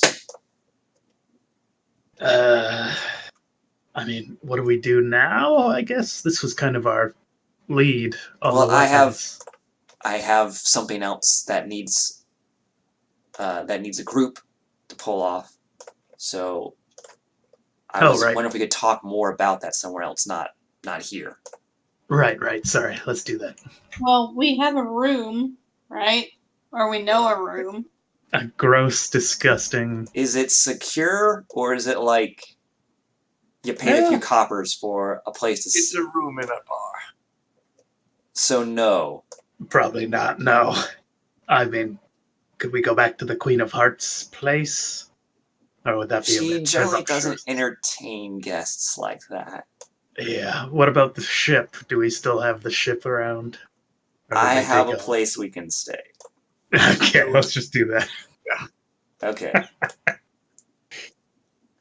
So she says, and then she says, well, follow me. And she begins walking out of the warehouse. I follow. All right. And then I'm sorry, I should have described her better when she came out, but Yeah, hit me with it. I failed to do so. So she is wearing leather armor with the hood pulled up. You can still see her features. She has platinum blonde hair sort of spills to the side of her hood. She has pale skin and silver eyes. Her only item she has in her hands is a lute. It seems almost a grim or macabre mockery of it. It is festooned with blades and other sharp implements, and you think it'd be very difficult to play without severing a finger or a hand. But she seems to not mind all of that.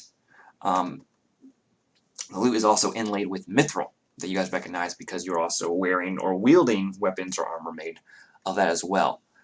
And so when you guys sort of exit the warehouse, she is holding her loot, and she says something in Elvish, and then you guys hear an explosion behind you, and then the warehouse is rapidly beginning to burn. Let's get out of here. Right. Discreet, just like we. Yeah, very. Well, so she says the way it looks like, if you were examining the bodies, it looks like they got in a bit of a fight. And the mage might have haphazardly popped off a fireball. Yeah, except we're in the middle of the street and you just kind of. No, burned down this the building. fireball originated in the warehouse. Oh, okay. Well, let's get the fuck out of here then. Yeah, there was no. You didn't see. She just said something in Elvish. It was boom, by the way. And then the warehouse exploded. What a magical language. But yeah, so you guys are following her back to the red light district. It's like the dead of night now. So as you guys are sort of walking, she is humming something on her lute.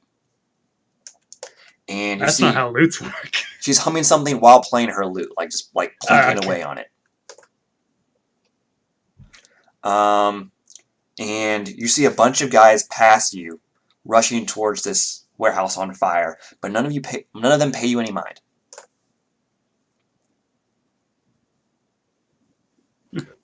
Do I recognize the song at all? It's not a sea shanty. Aw.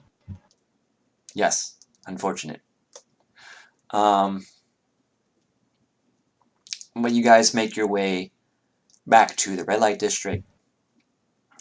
You go through like a maze of back alleys and side streets until finally you get to like this sort of at the end of this alley there's like this rickety old staircase that leads up to a second story of a building. All right. And she begins to ascend the staircase, and it does. She goes up there without a sound, but with Alistair and Slizik, there's a noticeable creak and give to the wood of the staircase. Yeah. Might want to get that reinforced. Clearly, there's something wrong with it. Oh, it helps with knowing if people are about to come. If visitors are about to. It says, it helps with if I'm about to. It helps me to know I'm about to have visitors. What you'll say. Well, so go on into the And your as a second story of this, you're sort of like it's like a wraparound sort of wooden patio or what have you on the second story, and you see there are windows here, but they're like closed and shut. The shutters, and there's a door here at the far end, and she places her hand over the doorknob and says once again something in Elvish, "Open," and you hear a click, and then she tries the knob, and it opens, and she gestures you inside. follow on through. All right. So the best way to describe this this dwelling is lived in. There's like a central living room with some small rooms off to the side. The living room has like a combo kitchen attached, but you see that there's just there's like dirty plates. There's a couch that seems to be kind of old. There's various sort of not trash, but like just it needs a good cleaning, and she either hasn't had the motivation or drive or time to do so. So imagine I want to stay stereotypical like young bachelor pad where you're not trying to impress a girl or a guy if you swing that way. And it's just like you just don't care. There's dishes piled up. There's there's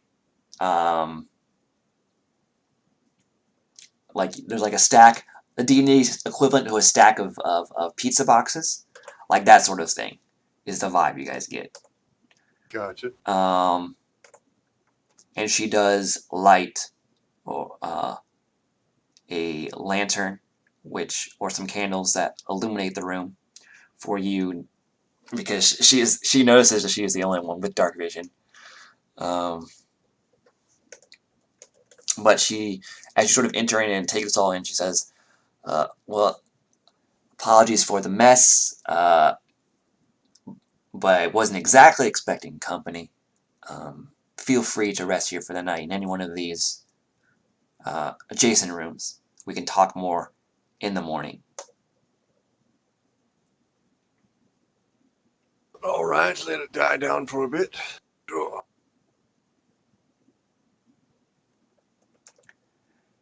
All right, and if you have any questions for Nessa, you can ask them now, but if not, you guys will just take your long rest. I'm sorry. I'm dealing with this. I'll be right back real quick. Okay. Anyone else? Sure, just I want to do here. If there's time for the long rest, I guess we can still work out the spell book later on. We'll just say you'll do it during a long rest. Okay. I'd also like to go ahead and copy in the Misty Step. Yeah, that's what I was figuring. That's what I meant. Sorry about you doing that. So long rest, copy Misty Step into your spell book. We only got like 30 minutes left of the session, so I'll tell you what the spells are at the end of that. But you guys are now level 5. Yeah. Ding. That was the moment I was waiting for. Meeting Nessa. So you guys awaken to the smell of something wonderful and a beautiful singing voice. You also, when you awaken, feel refreshed more so than usual. Feel stronger, The Daft Punk song go? Harder, better, faster, stronger. That is That's the you one. right now. Okay, I'm back. I'm sorry. All right, you guys have now reached level 5 after engaging in a long Huzzah! rest. You wake up to the sound of someone singing, most likely Nessa, as well as the smell of something delicious. The sizzling of bacon in the pan. Chomp, chomp, chomp, chomp. But yeah, I'm assuming you guys wake up and see what's going on.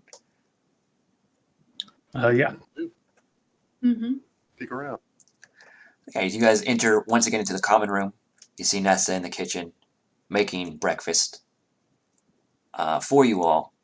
And she greets you when you come in. She's like, well, hello. I thought it'd be best if we start the day off right with a hearty breakfast. Don't got anything in the way of fresh eggs or anything, but I do got some bread here. It's not too old. And I got some bacon. What about And Ched? I do have some cheese as well. Excellent. As far as drinks go, I have alcohol and more alcohol. Cheese, Where? bacon, and beer. A woman after my own heart. And I think we can discuss what the next step is while we're eating. Of course. Yes. You say you know where this shipment's going to be, or at least where we ought to assault. So if you guys mention you're looking for these new weapons,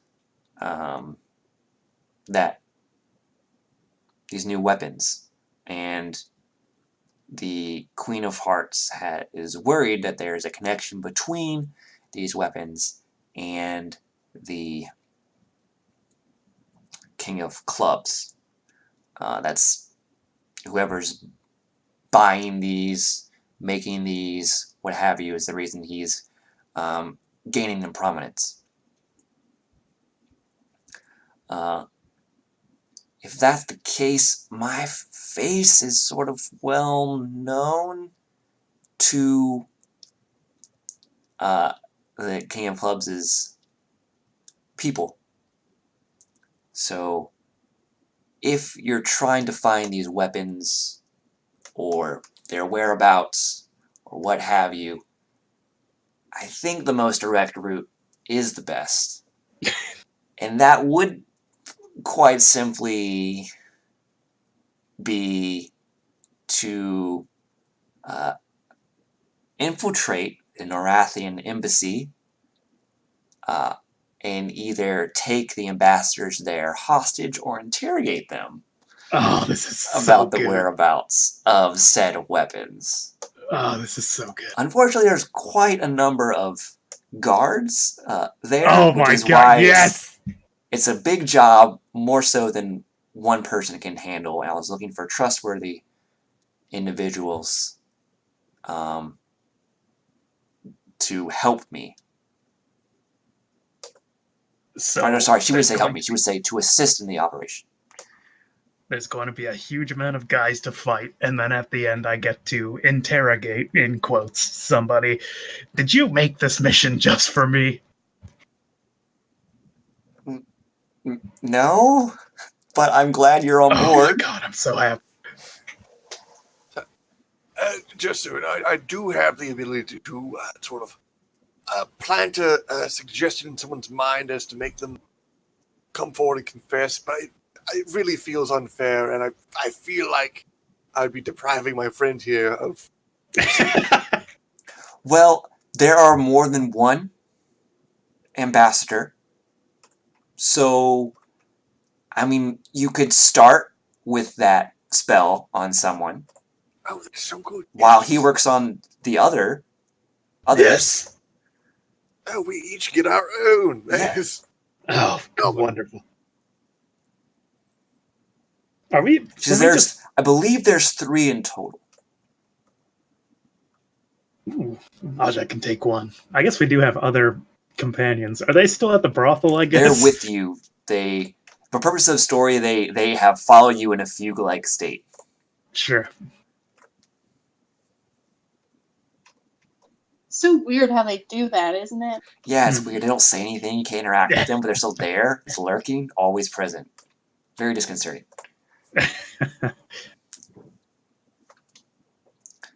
But Well, obviously we can't. The compound is well guarded.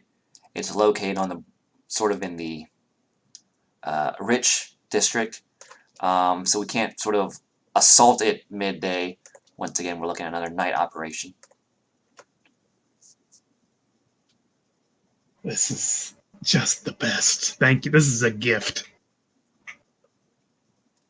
She seems confused about it. She's like, you're welcome. Sorry, were we heading out tonight? Yes. All right, let's do it. I feel like Slizik's probably like bouncing on the balls of his feet. The Like only he's just problem so is- excited. The only problem I see is when we learn this information. So this will not be quiet.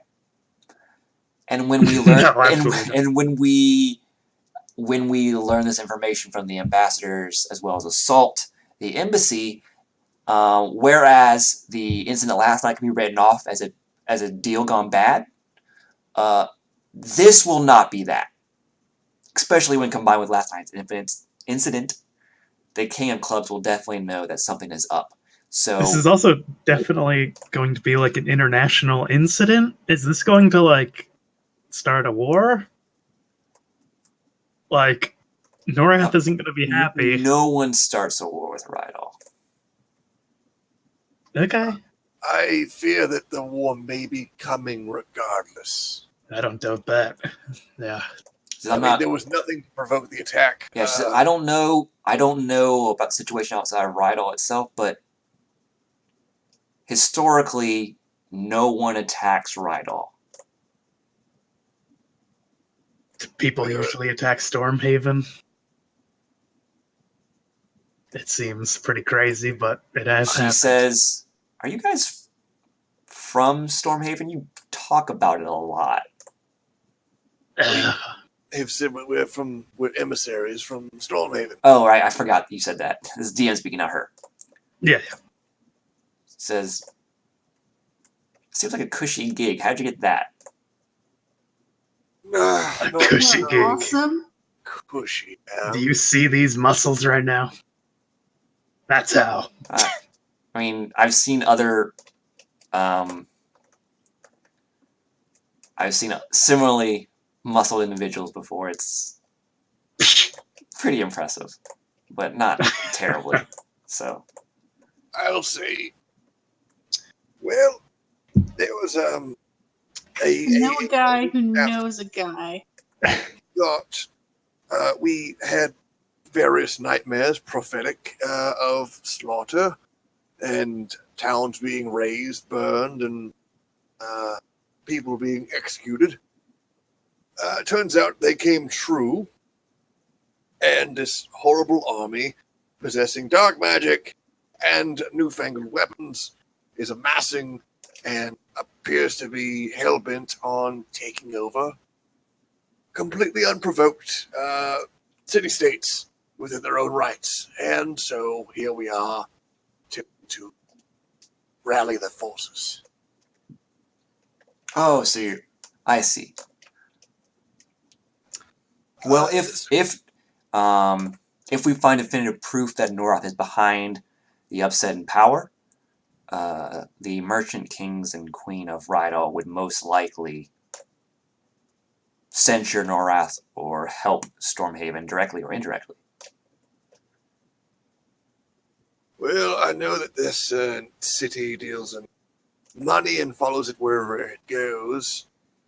I can only hope to impress upon you that they aren't interested in much commerce. I wouldn't imagine for very long.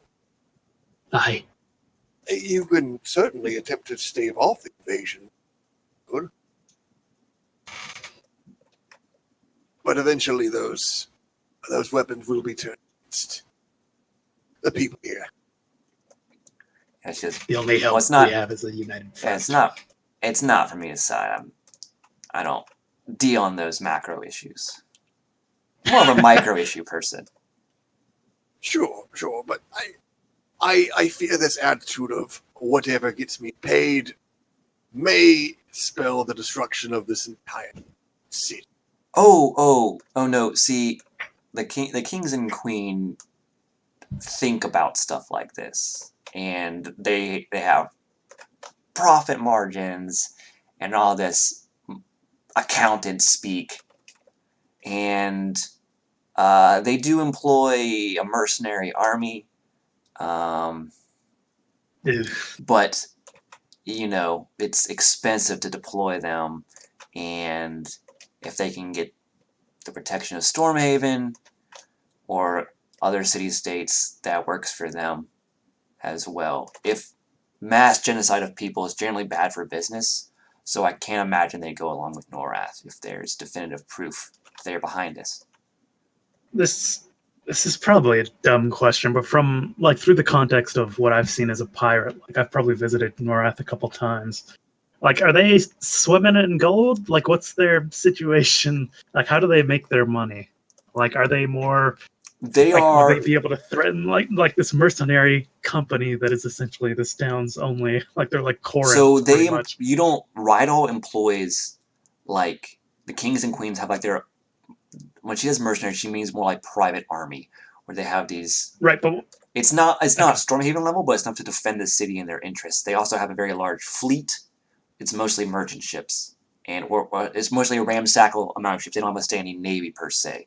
Right, but Norath wouldn't be able to like outbid Rydal. No, they for would their not be able to outbid mercenary- Rydal. Okay, that's fine. Yeah. So Norath, you would know North has been building up their military recently. They are a very strict society. You know that they are a strict. It's not quite a monarchy because there's no nobles. There is one noble family, the Strayas, and they sort of oversee.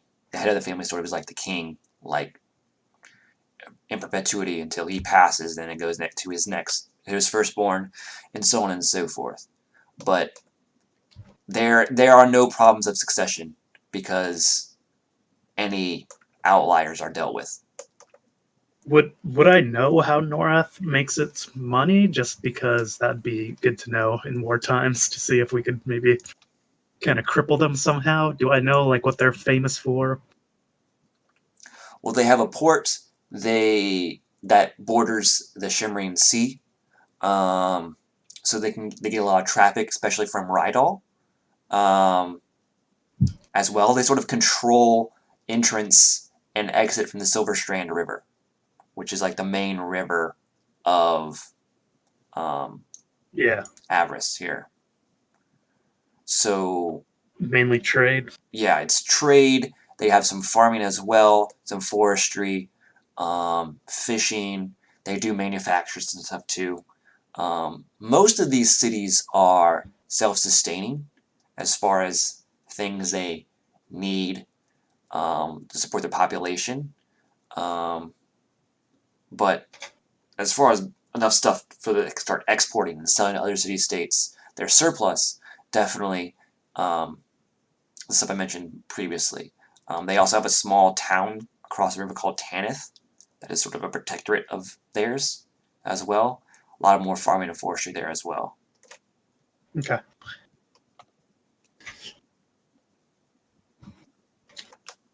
All right. Well.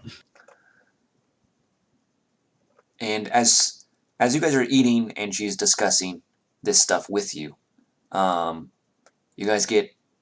Who was the designation for the sending spell from Alaric? I don't remember. It wouldn't be me. I would have. I'd imagine was Alistair, Alistair. maybe? I think it was. Yeah, that makes sense. And so you hear Alaric's voice say, "Good morning, Alistair. I hope I'm not waking you." This is in your head, by the way. It's not. Good. You- I'm not waking you. Oh, this is like a specialized second spell. You don't have to worry about like word limit. Okay. So he says, "Yes, I'm fine. I was just wondering how you guys are faring in Rydal." Okay. Well, we've come into contact with the Queen of Hearts, accepted the task, investigating the weapons shipment. We sort of found ourselves staking out a place for a bust. Turns out the job was not trading off the weapon equipment, but some sort of new drug was in. We also met up with one of the Queen's other agents, and she assures us that there is a upcoming mission to storm a location which should have weapon shipment, or at least will lead us to it, and we can capture some of their individuals for questioning. All right. So there's a pause, and he says,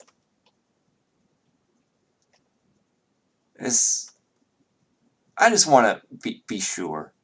You mentioned another agent of the Queen of Hearts. This individual doesn't have a name, do they? Nessa, I believe. And so you, on the other side, oh. Yeah, that sounds like her. I'm sorry. You're aware? You know this person? Yes, don't... Okay, two things. Don't get on her bad side, and don't tell her that you know me. Alice, or Alaric. Did you call him Alex? I almost did. Alaric, you don't have a thing, did you? No, of course not. It's not like that. Sure. All right, the old stone. Fine, ask her yourself. She'll tell you. You'll see. You'll see. Ask her. I don't care. I really want to. Who cares? Is she doing well? No, who cares? Bye. Can we please? And the sending ends. What was that all about? Yeah, I was just letting our friend know what we're up to, and I think really. Our friend, eh? Yes, no. I'll kind of turn and look. Is Nessa like there? Is he? Yeah, she's across the table eating from you. I was just speaking to our old friend, Alaric. So she's eating. She's like stuffing her face. Like it's not dainty at all. She's like stuffing her face with bacon and cheese and bread. And she starts like coughing.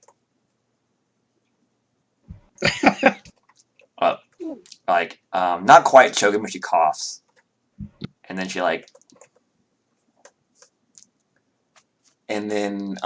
she stops for a second. She like catches her breath and swallows the food. And she's like, and there's like a twinkle in her eye, like that you can see.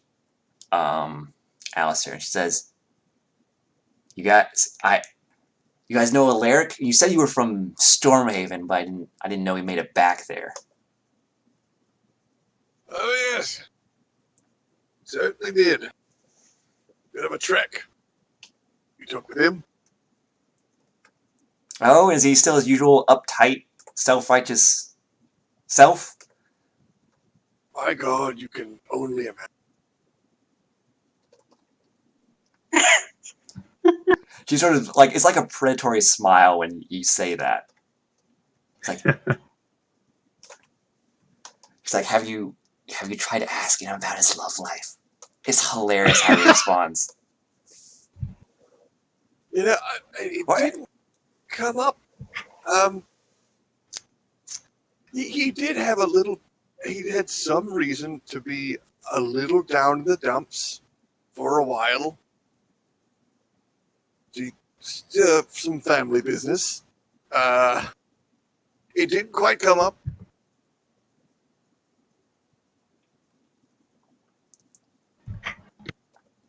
And says, well, next time you talk to him, try to bring up some uncomfortable subjects and see how he reacts. It's hilarious and adorable. So, what's this? You have a thing? Is there some history there? Oh yes, history as the thing. No. Is it just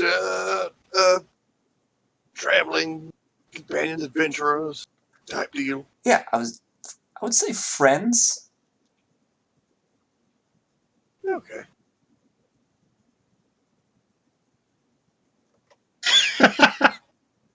Was this in Discord and that's why I'm not seeing it? No, I'm just laughing at the situation. Oh. She says he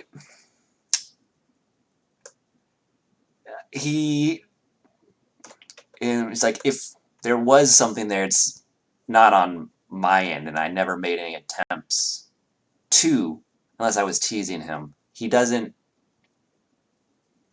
have the right equipment. He has a sword, and I'm not interested in swords. I see. Yeah, fair enough. So, do we have this assault planned in mind? And also, are we going to just go all out first, or are we going to make a little bit of a surprise attack? Well, here was my plan. Why I think it should be a group or a team. Now let's go with a group. It needs multiple people to pull off. I'm going to be at the front gate, making a diversion for their armed guards, forces, what have you. Meanwhile, you guys sneak in, scale the wall, sneak in, find the ambassadors, question them, and use whatever means you deem necessary. Get the information we need, and sneak back out, none the wiser. Signal me with message, what have you. So, attempting to extract these individuals or question them there? I mean, whatever you... Question. I can hold off a number of people. Should be able to hold off their guards long enough for you to question them, if you need to. It may behoove us to try and extract, if possible. I know, Also a possibility. Just, we can't bring them back here. Just so I, Jesse, am on the right page here, because I'm a fucking moron. We have an embassy with 3 ambassadors, pretty much, that we're trying to capture, correct? Yes. And quote-unquote interrogate, and they're all in the same building as far as we're aware? Yes, so it's more of a compound. And she'll describe it to you while you're playing. Okay, that makes sense. So basically, it is a 2-story building. There's like an office for the ambassadors. And the reason she knows all this is, like I said, she has researched this, but she thinks the job needs more than herself. That's why she never enacted the plan. Sure. But she has set it up, laid the groundwork, as it were. So it's a compound in the sort of rich district of Rydal. Got a wall around it, privacy wall, what have you. There's guards there. She says a little bit around a dozen or more. There's 3 ambassadors. She'll try to draw the attention from the guards on the first floor, making diversion, distraction, stuff like that, while you guys sneak in, scale the wall from the back, sneak in, make your way up to the 2nd floor, which is where the ambassadors live, and work. Interrogate them or capture them, wherever you guys need, or feel is appropriate, and then leave, and then either signal her with a fire or a torch or a message spell or shooting up a precipitation or a fireball or something so she knows to get out. So we could, in theory, if we scare them enough, or bribe them, perhaps, we could make it so that Norath doesn't even know about this whole situation, maybe? No, he says, no, they'll probably know. They won't. Okay. People from North are crazy. Like, it What do you wasn't mean? so bad until recently. They got, like, really hardcore. Like, They probably won't patriotic? accept a bribe. I'm sorry, what'd you You say? mean, like, patriotic crazy? Yes. Or Like, okay. for the glory of Norath, we Ooh, have that's divine a bad mandate look.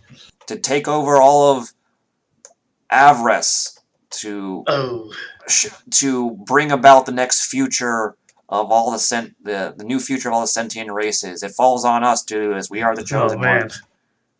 Man, That I sort heard of that stuff. somewhere. Norath Uberalis. Okay, that's not a good look. Yeah, I guess we'll have to pretty much fuck them up.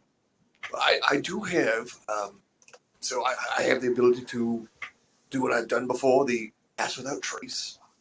That'll be very useful. I can also, well, rather, I can instead of, or perhaps after,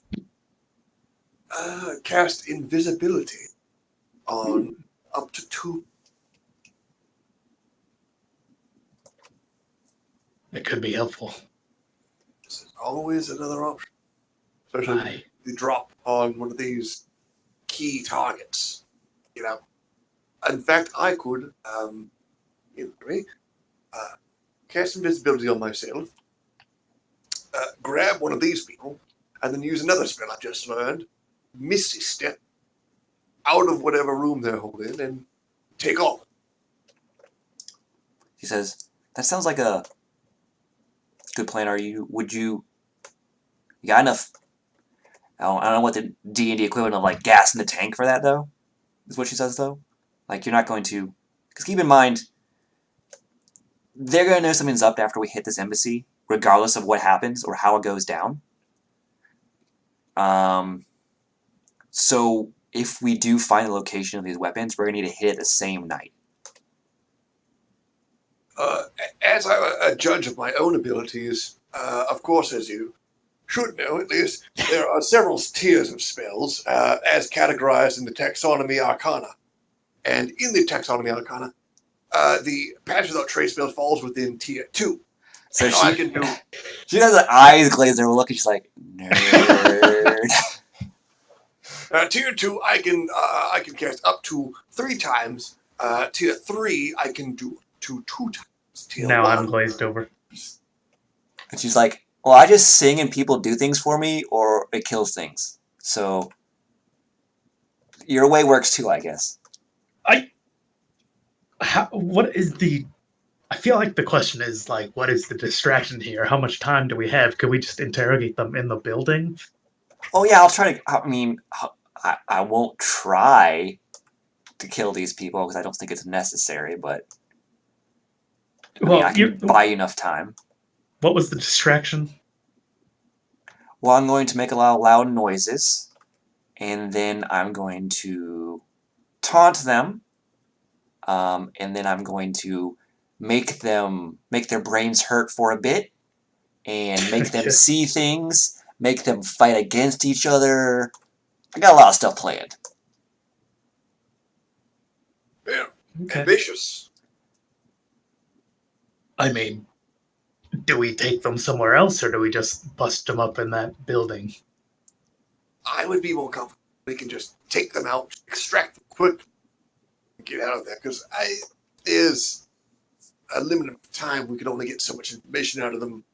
I think, would it be worth... I don't know if we know Let's or say not. I can or if hold we could off go them. I can hold off the guards for about 15 minutes. I don't know if we know or not, or if we have like an information broker we could go to, but are one of these people going to be more useful than the others when it comes to weapons and such? Like, is there one that is in That charge of this type of stuff? that I don't know. It is strange that they have an embassy in Rydal to begin with, because Rydal doesn't normally have such close or maintain close relationships with cities like that. Aye. Like, we have trade routes and set up and established with Khazar el-Dun, Edessa, Stormhaven, Norath, Bryn, Stonebridge, towns, stuff like that, but they don't maintain a residency here. It's between the government and Rydal, whatever king or queen is facilitating that. There was, until recently, or maybe they're protective of their investment in Rydal, there was no reason to have a residence here if you were a government. Right. I mean, is there a way of... Man, this voice is fucking Yeah, I can rough, tell. dude. It's getting real rough. And it's not that good is the thing also. I digress. It's fine. Well, I'm just going to use my normal voice now. Like, is there... Like, is there a way of finding out? Like, we've heard of these information brokers. Would one of them know, perhaps, like, which one of these ambassadors we should go for in particular? Because that would cut down our time. She says, well, you can ask them. As far as what they would know, I'm not certain. They don't leave the compound much, as far as I can tell. Okay. Is that worth... I feel like we should just bust in. Slizik says. Let's just bust in and fucking... I'm all for the direct approach. But I was just restrained by the lack of trustworthy individuals that I could work with. All right, so you make a distraction. We bust up to the second floor, steal all the ambassadors, and we quote-unquote question them. And then where do we meet back somewhere? Yeah, so I'll need a burn location. I'll set one up. Yeah, and tell us where it is, please. Oh, yes, I'll let you know before we go. Excellent. Like, it's still early morning, and she said this is a night operation, so you guys have, like, the whole day to plan and do stuff. I mean... She's like, I'm going to be leaving shortly to set that up. If you want to accompany me, you can. If you want to explore the city, scope out the place. Maybe we should what scope have out you. the place. I've been Yeah, there that might many be times. smart. I know the layout, but you might want to look beforehand. What do you guys think? I think it'd probably be wise to get a look at what we're going to be attacking. We can maybe go buy some items to help us also, out. if you're emissaries of Stormhaven, I'm sure they left you with quite a bit of coin. Rydal has stuff that goods that Stormhaven doesn't offer.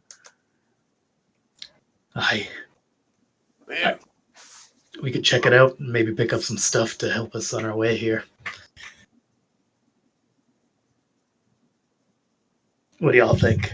Oh my god, dude. Yes, I would agree. We should take a little bit to think about our options. Perhaps prepare once we've taken a scouting mission. Aye. Daja. He said, well, I'll contact you around midday to see where you guys are at, what you're up to. And then we can reconvene here, let's say around 6 o'clock. That's 6 p.m., sorry. That's DM, not Nessa speaking. All right. And do final prep, and then make our way to the embassy. I guess let's go scope this place out. And I'll set up a burn location. And by that, I do literally mean a burn. I will burn it to the ground after we're done. Yeah, that's your MO, huh? It gets rid of a lot of evidence. Yeah, sure does. Sure does. Works for me. Yeah. Well, bye. All right. And with that, we will end session. We'll we can stay a bit for and talk, but the stream is going to end. We'll see you guys in 2 weeks. The viewers in 2 weeks' time. Congratulations to one of my first viewers, at least for this this time through. You didn't stay till the end, but you stayed for a bit, and for that I am grateful. Amazing. Wow. All right, I'll see you guys soon. You betcha.